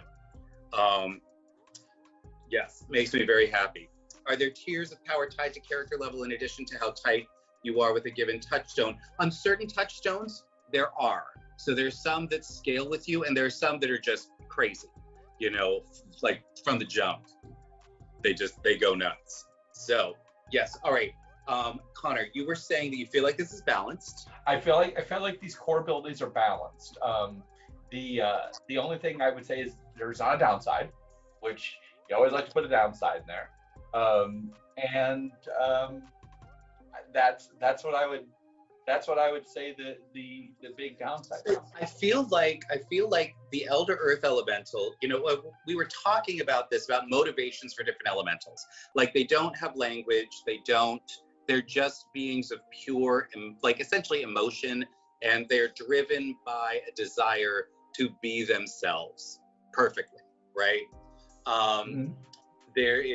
I feel like Earth, its desire is to sit and not be disturbed, which is why every time you disturb the Earth, even in real life, it gets very cranky and you get like earthquakes and things like that. So I feel like, oh, okay, so fun little bit of lore. In our world, we have bear folk. And the fabulous, oh no, Silver Moon just redeemed, do some push-ups. Oh no. You have been chosen to do push-ups.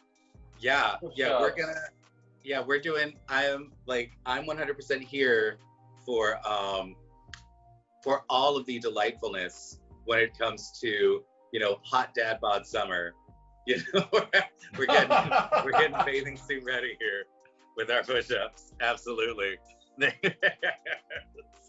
There is, I think, so in our world, we have got bear folk, and one of the attributes of that race is called grumpy bear, which is, it's essentially the hibernation mechanic. If they don't get a full night's sleep, then they get super cranky and they get like diminished abilities with like charisma and things like that because they're just shitty with everyone and they don't care. But it amps up their adrenaline, so they get more powerful and they get faster, but they're just always pissed off at everyone. So I feel like I'd like to have something to do with, oh, I know.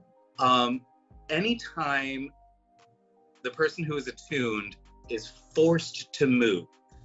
So, you know, if they're pushed or they're shoved or anything like that, that there will be like a small earthquake that will go off in their vicinity, damaging anybody around them, including their friends.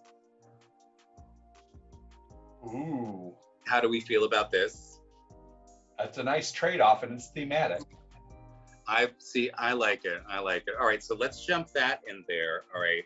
You go ahead and type, and I guess I'm doing push-ups. Yeah, you need to do push-ups. Don't even get me started. I've got 4,500 channel points. Oh. And I'm looking right at you. Me. Bring it on. Bring it on. I will do the push-ups. I'm saving it for when you deserve it, Kyle. I might look like a fat old man, but I can do some goddamn push-ups. Yes. All right, so I'm gonna put this in here. All right, so anytime, that's 2 words. Anytime the character is moved, anytime is forced to move unwillingly, they set off a small earthquake at the end of that movement. Everyone, ooh, you know what it should be? Everyone along the path of that movement takes, what would be good there? I feel like for this, not anything like world shattering, maybe like 3d6? Yeah, and 3d6 or 4d6, knowing that it's very easy to move things in 5e. There's a lot of abilities, a lot Yeah. of Let's make it 3d6. Takes 3d6 thunder damage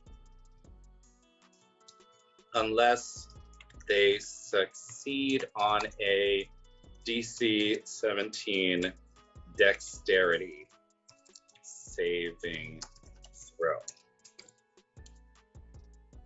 If they succeed, they take no damage. All right, fabulous, cool. So that's a fun little downside, I think. SLB Toronto says that's good balance. So is there a way to visit a touchstone and get an understanding of where the person who is attuned to it is located? Ooh, that's a good question. A sense of direction or an image of what the person looks like or something else like that? That is a very good question. People who are attuned to touchstones can sort of get a sense of other people who are tuned around them. But I really like that mechanic because then there's a way to find a specific touchstone, like research it, find the lore, and then like a DM could absolutely have like a big bad attached to it, and then it could send the party after the big bad. So yeah, I love that. I think I'm gonna put that into sort of general notes on touchstones, that anytime when you are with the source of the touchstone, so with some it'll be much more difficult, like there's a touchstone at the center of the city of Gehenna. You know, this is a, like, Phoenix is the touchstone, so you'd have to find Phoenix. But anytime you do something like that, you also get, you can scry on whoever is attuned or soulbound to that touchstone immediately. I love that. I love that. I love that darn bear. I feel like I'm already attuned to this one. You are. We have scryed you. I just need you to be aware. That's really what Alexa is just our ability to scry who's got the touchstones. We see you, bear. We see you. We see right now. Right? Oh, I love this. That's going to be dramatic if the Heart of Fire holder uses their wings to push away the Heart of Stone holder. It's true. That's fabulous. I love that. What if instead of damage, everyone within 15 feet is also moved? See, I like that, but I like damage better because I think that way you there's a real chance that you can harm your friends and the people around you, which is the whole point of that downside. You know, that you might these things are not just powerful, they're also very dangerous, you know. All right, anything else we want to do with this one? Connor, anything fabulous? I'm thinking. I think that is a good.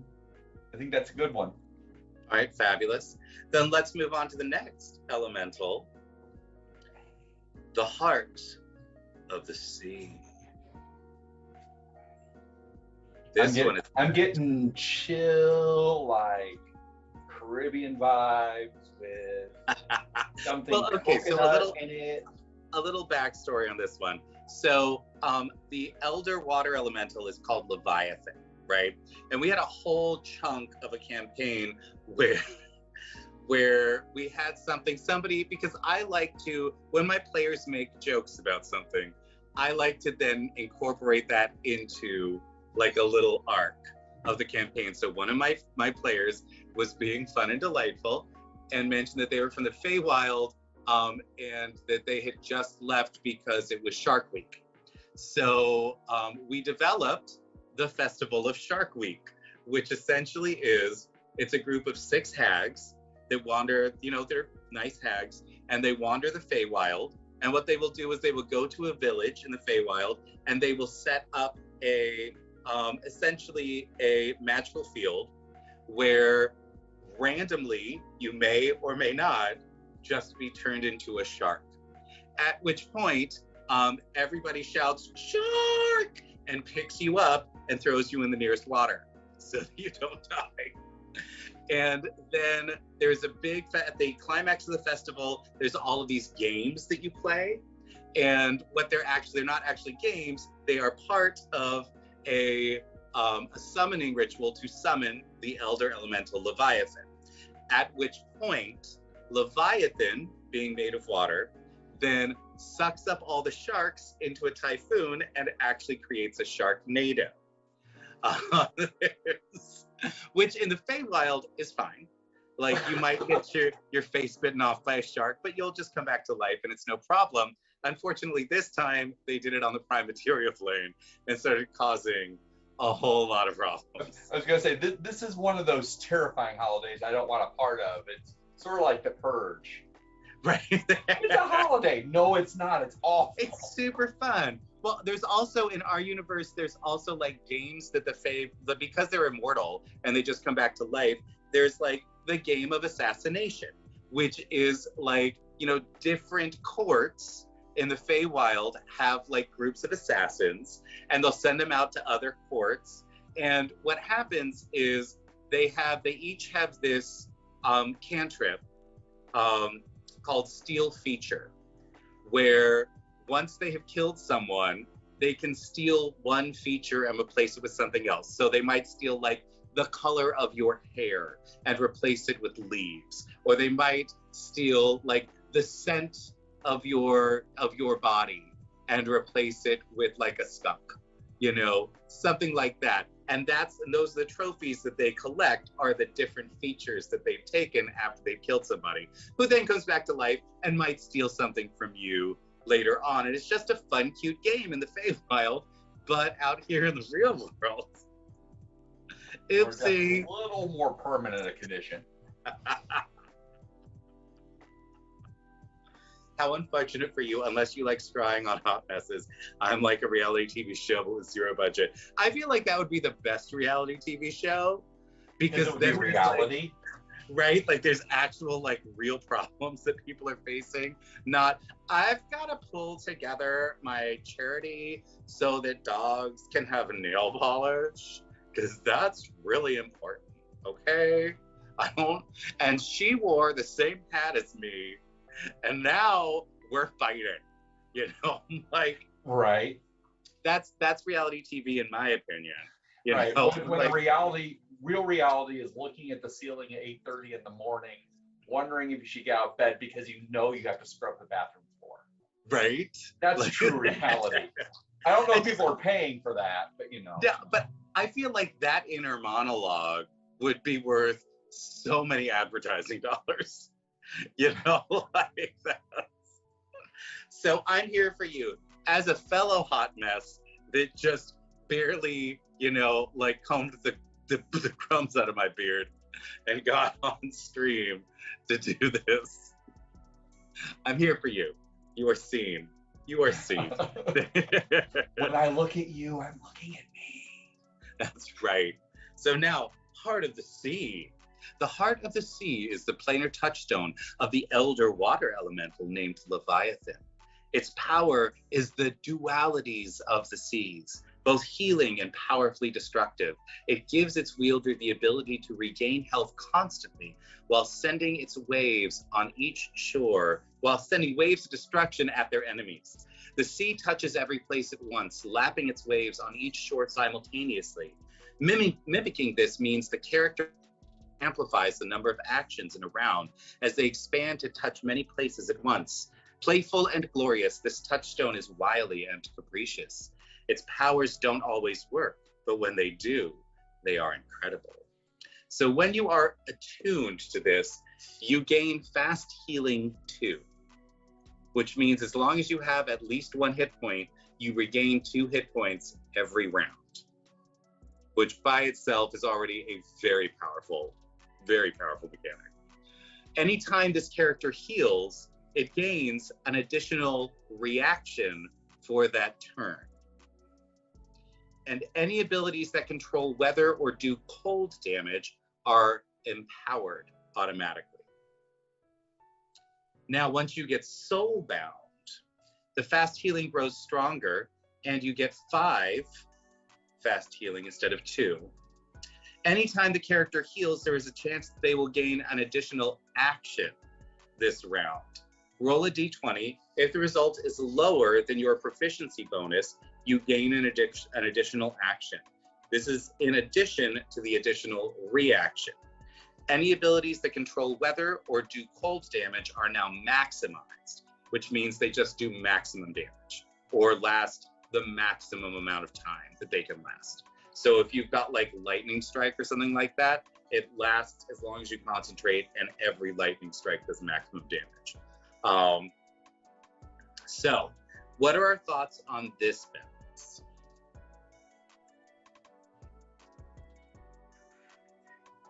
Thinking. The only I honestly I really like it. I really appreciate that it makes you a lot hardier. I like some of the mechanics quite a bit. I think the only criticism that I could levy against it is that it uses a lot of technical jargon that doesn't exist in 5e anymore, right? Right, like, so we're talking like fast healing, which I believe is a thing in 4e, but it was also 3.5. Right. Do they have? I thought that things in 5e had fast healing. I thought there were a couple of monsters. It's Is called it regeneration now? It's called regeneration. Okay. And it would say at the beginning of your, it says at the beginning of your turn, you regain X hit points. Like if you look at the regeneration from a troll, it says at the beginning of the troll's turn, it regains 10 hit points, unless it was damaged by fire or acid in the previous round. So. Fabulous.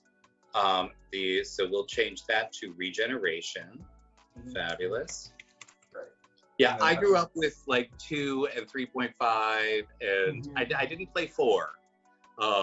But it was, there's definitely some linguistic things. Yeah, it's just one of those things. And, they spell out the ability pretty clearly. Empowered and maximized means something for people who play sorcerers. It doesn't mean as much if you don't ever play a sorcerer. And right off the top of my head, I can't remember what empowered means. So empowered means that you can re-roll any 2 dice. Damage dice that you'd like to on anything in 5e. In 3.5, it meant that you would roll damage and then you would multiply that by 1.5. Right. Yeah. Yeah. And the reason why I'm saying that is if I can't remember it, and I'm a pro DM, if I can't remember what this means, I don't expect players to know. All right, let's see. So what would be any abilities that control weather? And the reason I put it that way is that I want to make sure, because there are a lot of abilities outside of spellcasters I've seen that control some aspect of weather, whether it is controlling wind or lightning or rain or, thunder or things like that. And I think that makes sense. It's just the use of the words empowered and maximized. I don't think a lot of players. What should we know? Let's see. Any abilities that control weather or cold damage are empowered. Well, I'll explain it. Are empowered. That would work. If you just explain, this is what it does. Damage done. Let's see. Anytime damage is done by these abilities, you may re-roll up to 2 of the damage dice and keep the higher roll. Fabulous. And any abilities to control weather or cold are now maximized. Um, these abilities will always do maximum damage. Fabulous. So yeah, I love that. Let's see. It mentions the powers don't always work.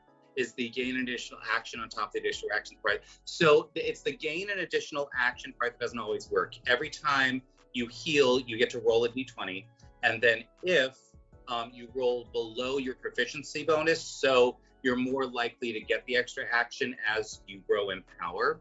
If you roll below that, then you get a full extra action. So you might, it's sort of being hasted each round sometimes if it works. And that's to sort of express that capricious and changeable nature of the scene. That darn bear says it went from AD&D to 5e and skipped everything in between. I feel like that might be the right way to do it, honestly. Like, there's 3.5 is super mechanics heavy, and you like, my experience of it was that you got a lot of toxic optimization, where like I have no issue with optimization. I think that you should make good characters that make sense, you know, but it's like when you've got somebody at the table that's going to take 14 minutes for their turn because they are just going to take forever. And Hi, Sandbox Gaming. Hi, Sandbox. Look at you. Welcome, welcome, welcome, welcome. Fabulous raiders coming in here, doing some world building. We are building fabulous magic items called planar touchstones right now because we just got a raid. Hey, hit exclamation raffle if you would like to get some fabulous Phoenix dice today. Amazing dice that are gorgeous and made of recycled materials. Hit that exclamation point raffle to enter in that. And welcome. Please feel free as we are building things to ask any questions that you might have, make suggestions. We love, love, love it. Well, I did say dice. It's true. It's true. I probably activated all the goblins now. There's just, we're going to have a whole chat full of goblins. Touch goblins. It's one of the coolest things about this. Aloha Tux, you'll want to re-enter exclamation point raffle because that little typo would keep you from winning. Absolutely. But yeah, it's an easy way to win dice, and we are creating artifacts, and it's going very well. So yeah, I'm happy you're here. So yes, thank you for joining us. Now, so I feel like this one in particular doesn't, we don't have a downside yet at all, you know? And I think part of that too is that this is actually this one is attuned to one of the party's enemies. So I didn't put a downside in there because my party is already insanely powerful, and they need to be taught a lesson, really, is what's happening here. But what would be a good downside for this? Can I ask a question before we do a downside? I don't know. I'm asking all the tough I'm gonna need you to roll a d20, and if you get below your proficiency bonus, then yes. What level of smart ass am I? No, what I was going to ask, it's another technical question, because I'm asking a bunch of technical questions. It says anytime the character heals. Are you talking about anytime they regain hit points, anytime they cast a healing spell? Like, what are you? That's a good question. I'm going to say anytime this character gains hit points. Yeah, so regains hit points. Okay, cool. Which means they could trigger each round, since you're always regaining hit points until you get to your max. Well, that's the point. Oh, I need to give them something that counteracts the regeneration. That's what I need. If you want, you don't have to, but you can. Well, I feel like that's the way for people to stop all of these extra actions and reactions, right? But the player, like, you know, if like the cleric gives them a little like healing word or something like that, then they get it back that round type thing. Regeneration 2.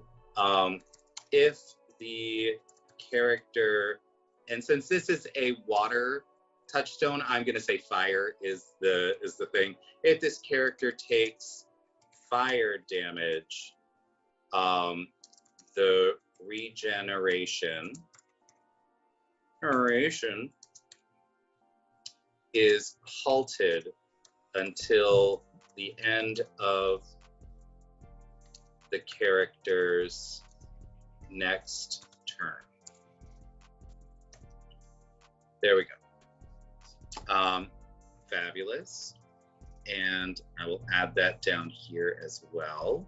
We're going to add some things. There we go. Regeneration goes stronger, giving them 5 hit points each round. If the character takes fire damage, you're SOL. All right, so we can stop the regeneration. It doesn't always work. I'm not sure this one actually needs like a downside. You know? I feel like it definitely does. Well, you're mean. I know I am. I know I mean. I'm looking at it in comparison to the other ones, right? So the ability to have all spells that control weather or do cold damage being max damage always. Yeah, okay. Is pretty big. Yeah. And so I would say it probably needs one, but it doesn't have to be an obvious one. Absolutely. Give me 1 sec. I just want to make sure that we're not missing anything in chat. We're just doing our first specific D&D stream as an organization, so we got to pack up and split. But I hope your lore building goes well. Well, thank you very much. There's Sending hearts back. Thank you. And let's see. So, okay. So, if the whole thing is that fire can stop the regeneration, the first thing I think we can do is give vulnerability to fire. We could. Let's see. And a higher roll. This character gains vulnerability to fire damage. Okay, fabulous. So we've got that. And I think that darn bear is talking about what about cold damage? Ooh. I kind of like where that darn bear is going with that. Yeah. Because cold doesn't get a lot of cool things in 5e. There's tons of like fire. Any abilities to control weather or do cold damage are now maximized. If cold damage stopped the regeneration instead of fire damage. Oh, I see what you're saying. Oh, and then if you get caught in your own stuff that's maximized, you're also vulnerable to it. Ooh. Yeah, I like that. Good job, Bear. You're awesome. All right, let's see. If the character takes cold damage regeneration, and they gain vulnerability to cold damage. And let's change that down here to cold damage. And let's see, there is, I'm gonna say in this situation, because so much of their stuff is taking extra action, sort of like getting hasted, I'm gonna give them a, whenever a soulbound character takes cold damage, they are immobilized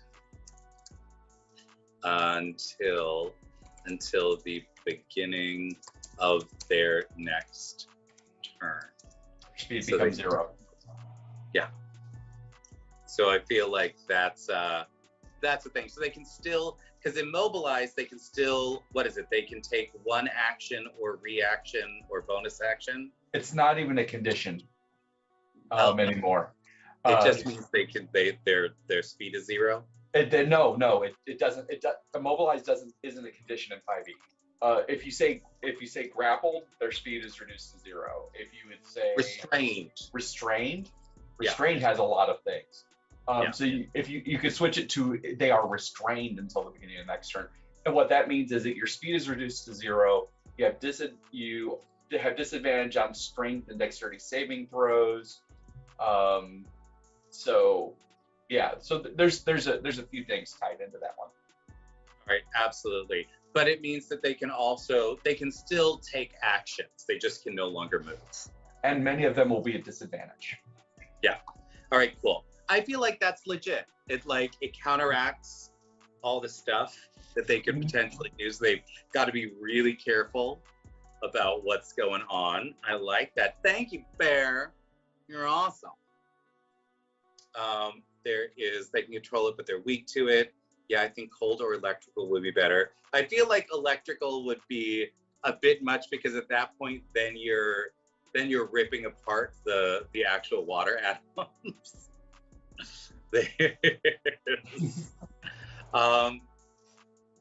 Let's see. Do we have a cold-based touchstone? Let me see. The Heart of the Sea is the closest thing we've got to a cold-based touchstone. Let me see. And are the touchstones related to each other? Are there touchstones that are considered to be polar opposites of each other? People who are attuned to polar opposite touchstones would have a natural envy. So the touchstones are all based on the crystal sphere, which has been shattered around this world, right? There are 42 chunks of the crystal sphere, and there's a touchstone for each chunk. So they are related to each other, but there aren't really polar opposites of each other because there are very few situations in the world where you have something that's absolutely a polar opposite of something else. Most things have much more complex relationships than that. So I'm trying not to do polar opposites and stuff like that.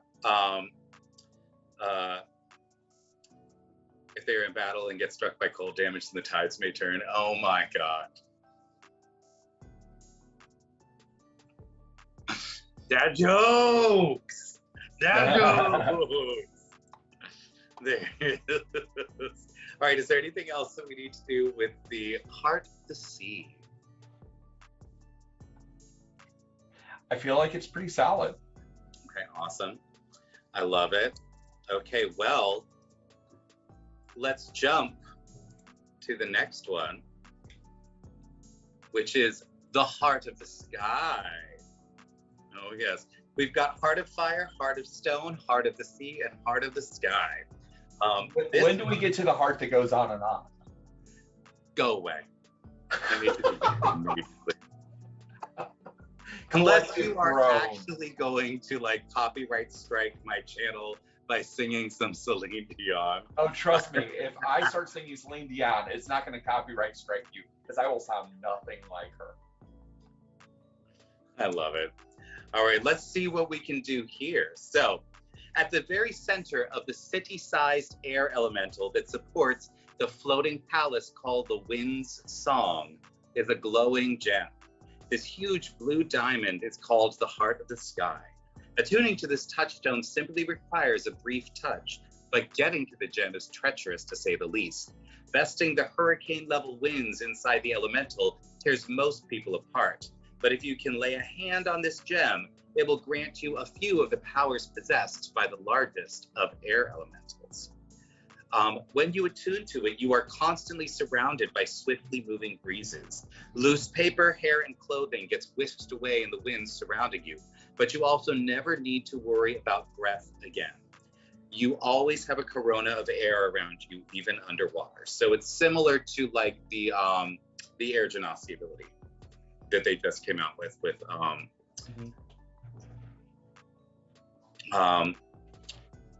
where whenever there is a non-magical ranged attack made against you, you may deflect it away from you.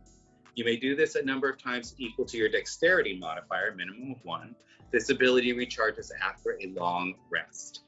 And your dexterity is increased by 2. Increasing the cap like with the other ones? Yeah, I was just about to add that. I was like, ooh, yeah, this is one of my older ones, so I hadn't increased the cap yet. The numerical cap for your dexterity score increases by 2 as well. And once you are soul-bound to it, you may summon winds to do your bidding. You may cast Gust of Wind at will, and summoning the full force of the elemental, you may cast Whirlwind once per day without using a spell slot. So I feel like this one might not be quite as powerful as the others. The others have like some major benefits.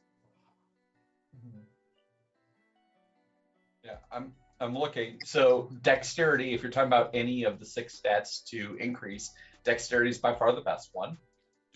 Because so many things are tied into dexterity, from your armor class to your initiative to quite a few skills, lots of attacks and damage bonuses. So that's a pretty good boost.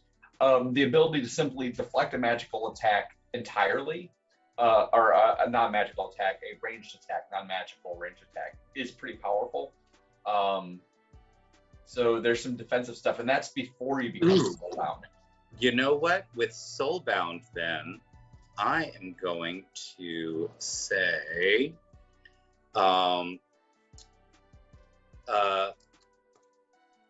once the character becomes soulbound,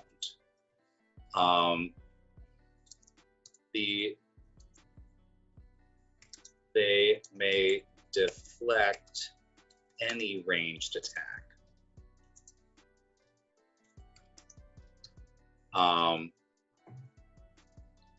Ranged attack.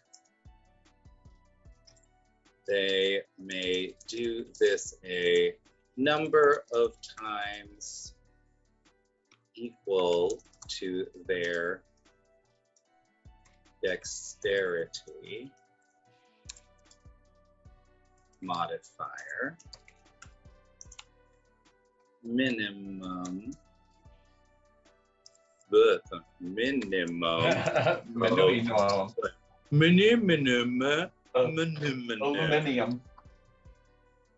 All right, so there we go. So I feel like that's a nice expansion. So now even like if you've got a ranged spell attack coming at you, you can use the magic of the elemental to just be like, boop.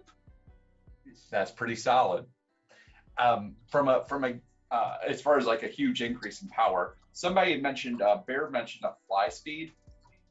It feels more than appropriate to give one for soulbound. Sure. We're giving it to the fire one as well. So some of the winds to your bidding. You may cast Gust of Wind at will. In addition, you gain a fly speed equal to your walking speed. I love that. That seems solid. And now we need a downside. Can I add one small downside that's like a rule sorts of thing? You need to stop yelling at me, first of all. It's hurting my feelings. So the ability to deflect ranged attacks often in 5e is accompanied by a reaction. Like you spend your reaction to deflect it. Which means so you can only do it once around. Okay. You can only do it once around, and it keeps it with an action economy. Wherever there's not much sundays, you may deflect it. You may spend your reaction to deflect it. Or reaction to deflect it away from you. Yep.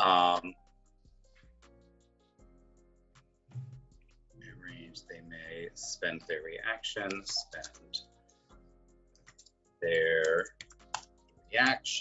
to deflect any ranged attack. All right, cool. Fabulous. We've got that. So now they can fly. You know what Shadane is going to be? Shadane's my character who's got this planar touchstone. They're going to be real excited about all this.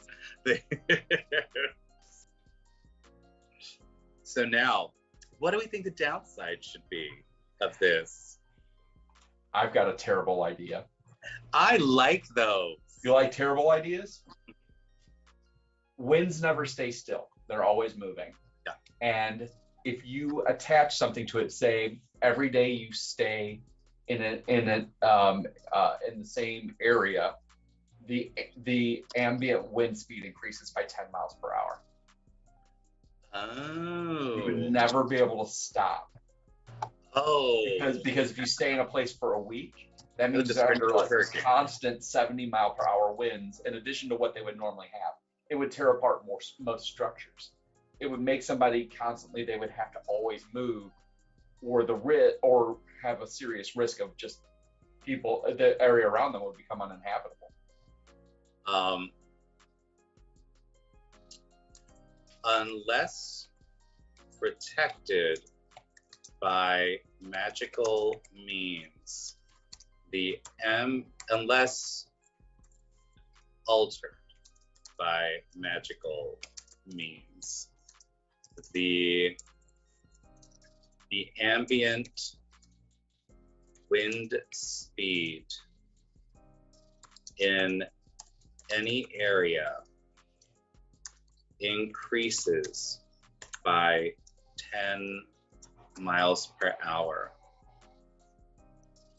for each day that the character soulbound. I'm going to say that doesn't start until they actually get soulbound. Once they get the really powerful stuff, then I think that's fair. Lando is hitting me with that's really sad, and I'm like, yeah, well, I mean, seriously, Kyle invited me. Like this sort of thing is the sort of thing that I do. It's my thing. Unless altered by magical means, the ambient wind speed in the area increases by 10 miles per hour for each day that the character soulbound to this touchstone remains in the area. This is cumulative, but immediately disperses when the character takes their leave.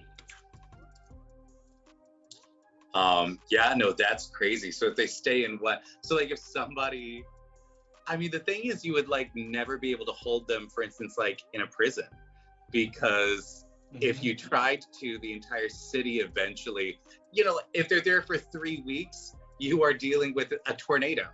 Yeah, they're not going to be dealing. They're not going to be there for 3 weeks because the buildings will blow down after like a week. Even if you put them unless you put them in like a solid adamantine cage, like and then throw it far away from anybody else. Yeah, so they could absolutely stay in Delver's Dream because there are a bunch of different magical, because there's so many people attached to touchstones there are absolutely magical means to control the weather. Or to protect the town from the weather and things like that. So that way they can stay in Delver's Dream, but if they go anywhere else and stick around for too long, that's crazy and I love it. Oh my gosh. Yay, yay. Let's see what's going on over here.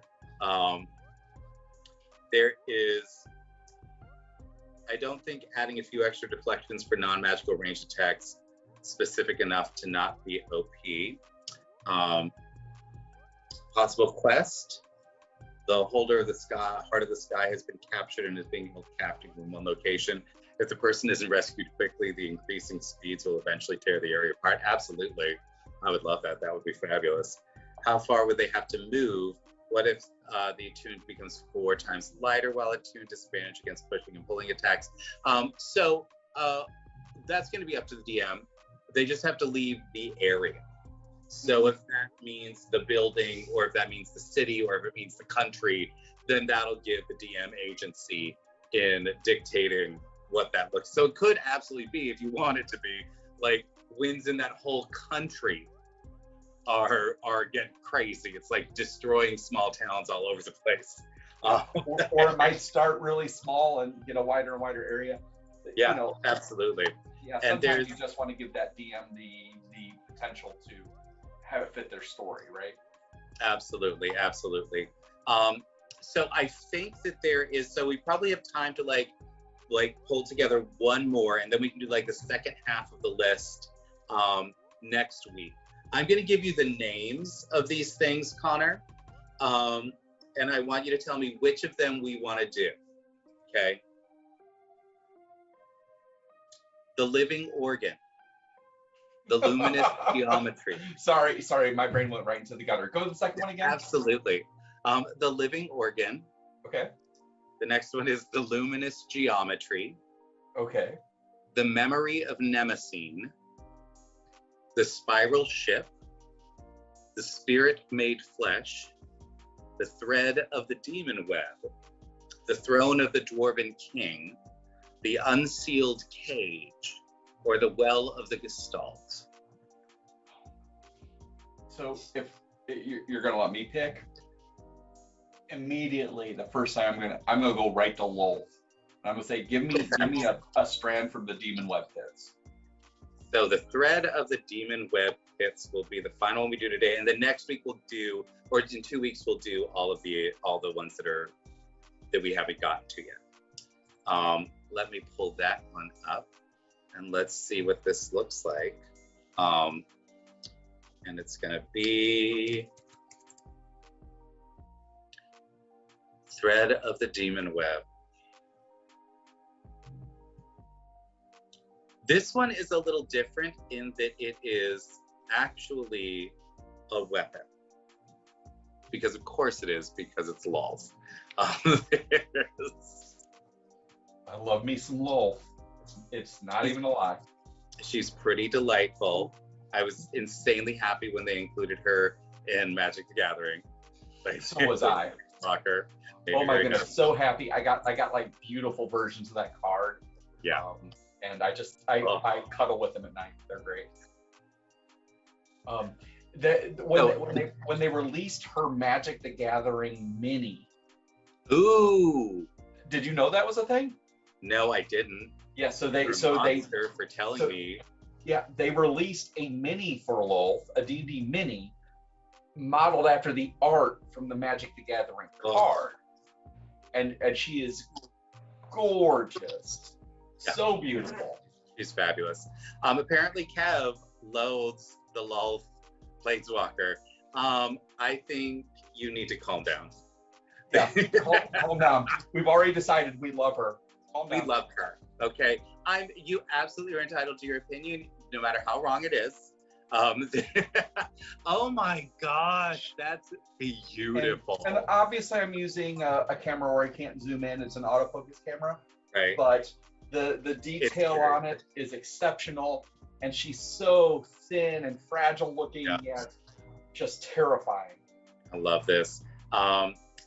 So let's look at this. Let's look at it. All right. Lolth has kept this weapon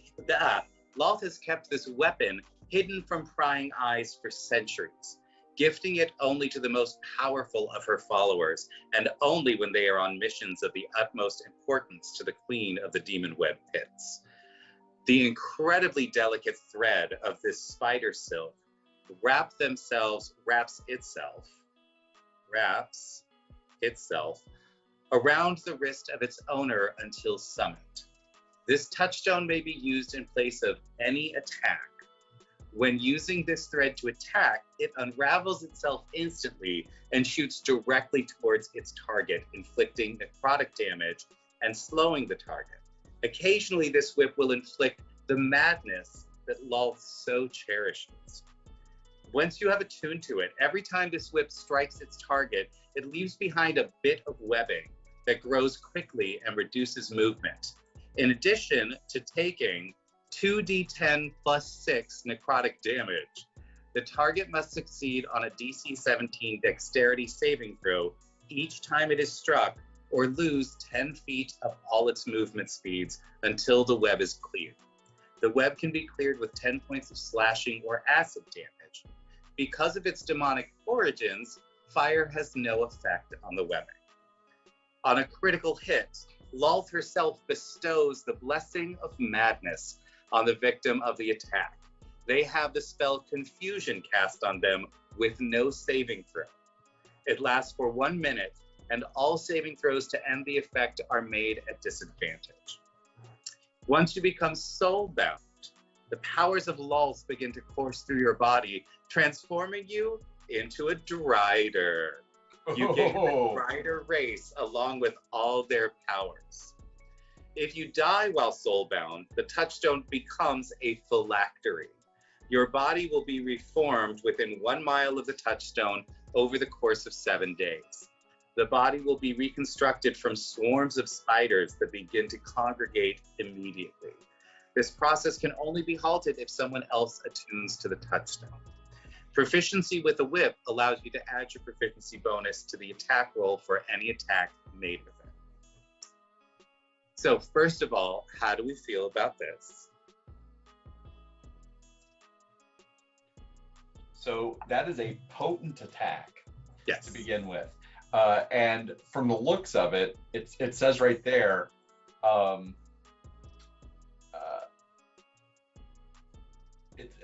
so the wording it says is that it can be used in the place of any attack.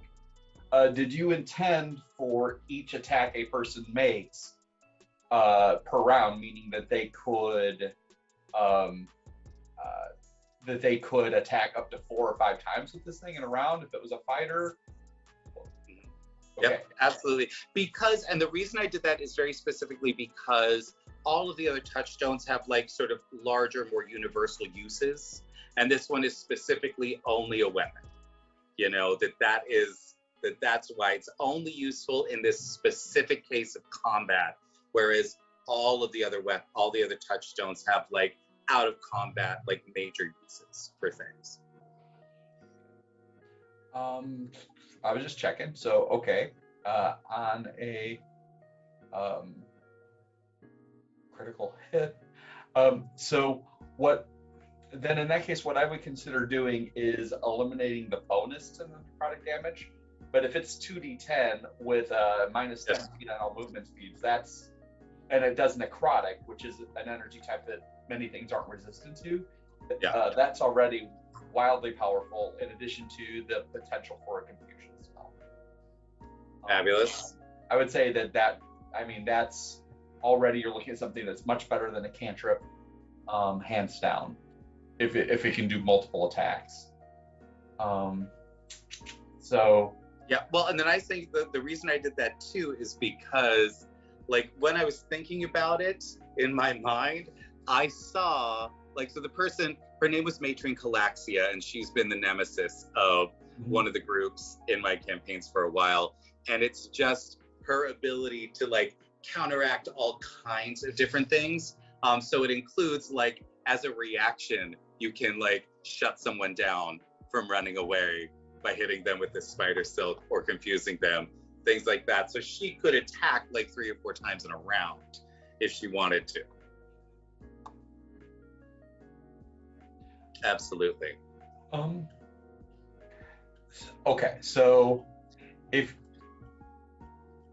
you are becoming a drider,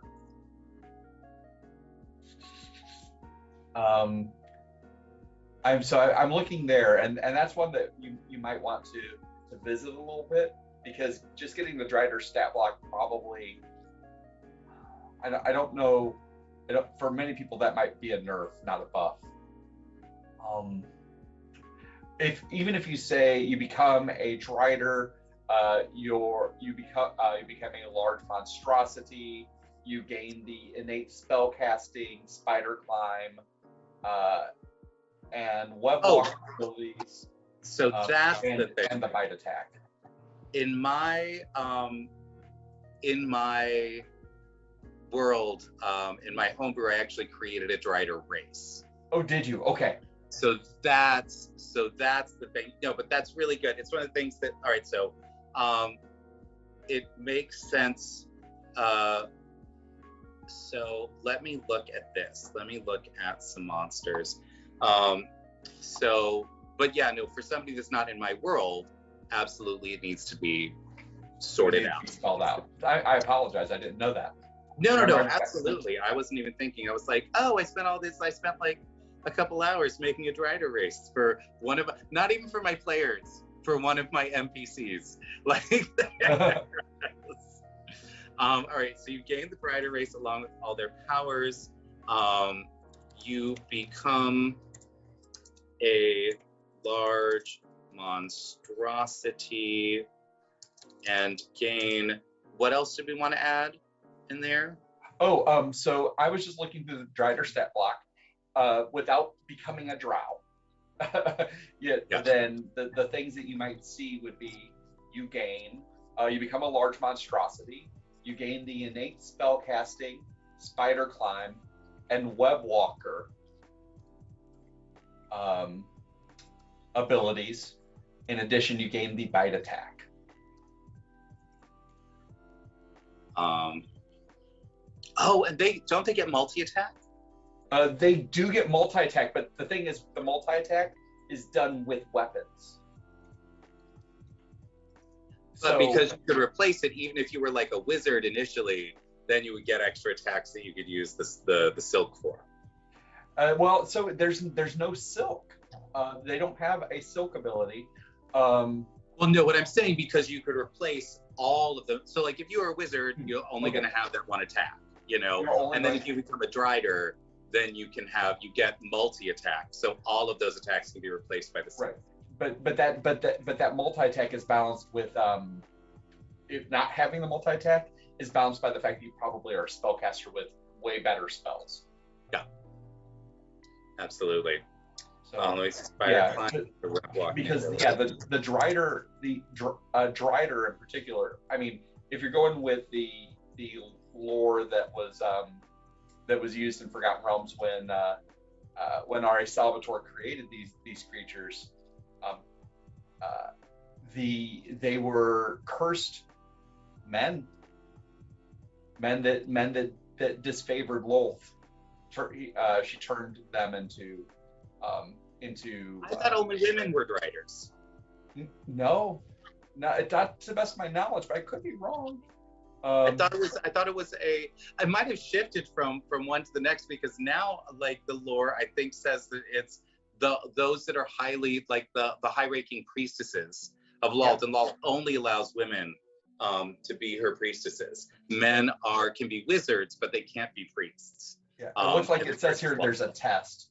There's a test in the Demon Web kits. And if you fail the test, you're turned into the Driders. All right. I'm definitely missing a lot of the chat. I apologize. We got into lulls. There is, you said you arrived at 42 because of a Hitchhiker's reference, but how did you decide what concept needed touchstones? So that actually happened because as we were playing, as we were moving through the campaign and things like that, there would be moments that the characters would jump into doing something delightful. And it would be like, oh, this is epic, this is amazing. This is going to be the creation of a touchstone right here. This moment, this situation, this space is going to be a new touchstone. And then I would generate the abilities of the touchstone based on that situation.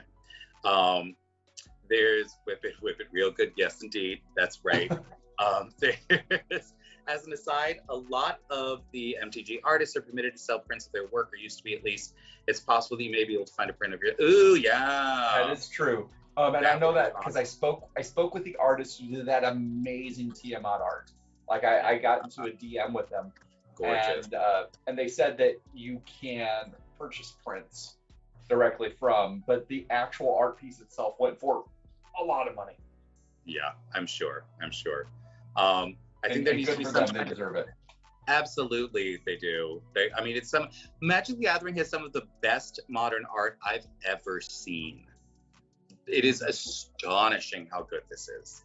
I think there needs to be some kind of event where a new person attunes to this touchstone. It's the only touchstone, I think, that the next user attunes to while it is still attuned to the previous owner. I assume now using it as phylactery after having been slain by the owner. Well, that was something that I wanted to do that was like a little, like, to sort of show people that there is a little technicality in here, that as soon as you die, regardless of what happens afterwards, as soon as you die, you lose your connection to the touchstone. Even if you're still connected to it as a phylactery, you're not technically attuned to it anymore. So somebody else can then attune to it. And you might have player characters that would do it just to keep that creature from coming back. And if Absolutely. that happened, oh no, then they become a drider. And oh, the drama, high drama. High drama. I love it. Create a Drider template to apply to the character. One of the things that I might do is I might include like the Drider race that I created in the same document. So like when we actually like put this into a book, I'll just include the Drider race in there as well, along with some of the other races that we've created. Like we had owl folk long before WotC did, as we had hare folk long before they did.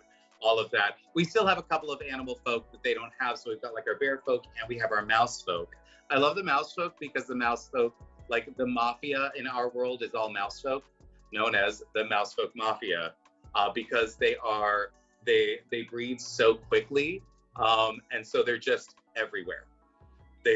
So they are the ones that like find jobs in like the libraries and all the shops and all that kind of stuff. So they have all the information about everyone everywhere on the continent, and all because they're all related, you know, it's all the family, and they're ruled by the mothers, the mouse folk mothers.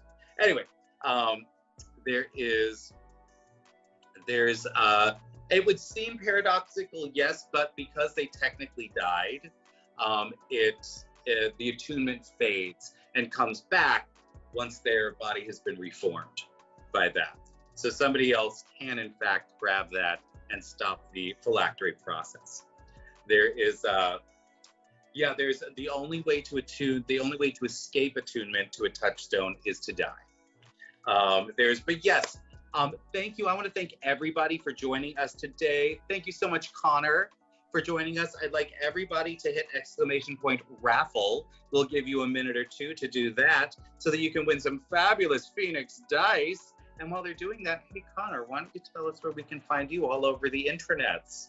Boom. Okay, so if you want to find me on the internet, I would love to mutual you on Twitter. Go to @thehealerdm, like short for Dungeon Master, and hit me up there. You will get animal pics, dad jokes, musings on TTRPGs and pop culture, and an awful big message about love and acceptance. You can also get and mental health. You can also follow me. Go to my webpage, thehealerdm.card with 2 R's.com.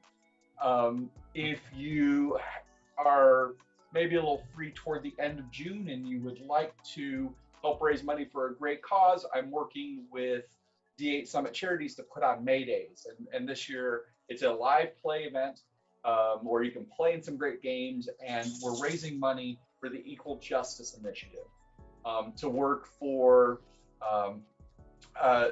they raise money to help individuals who are in bad prison conditions get the basics of things that they need to live. They help reverse unjust convictions. It's a great charity because a lot of folks don't realize just how few rights you have if you're a prisoner, even if you're wrongfully convicted. So this organization helps with that. And you probably, if you don't know, our justice system definitely is harsher with certain populations. So they help with that too. It's a great way to fight racism. So that event is coming up the last weekend in June, and we would love to have you. I'll have more information available as we get closer. Follow me on Twitter. You'll get all that info. I love it. Makes me very happy. Part of our mission here is to help decolonize the space.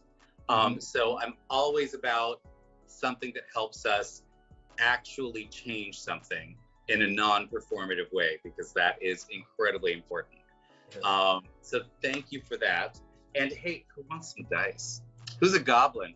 Who's a goblin that needs some dice? Oh my gosh, Lando, I think it's time. I think it's time to let people know who won. Who won? Who is it?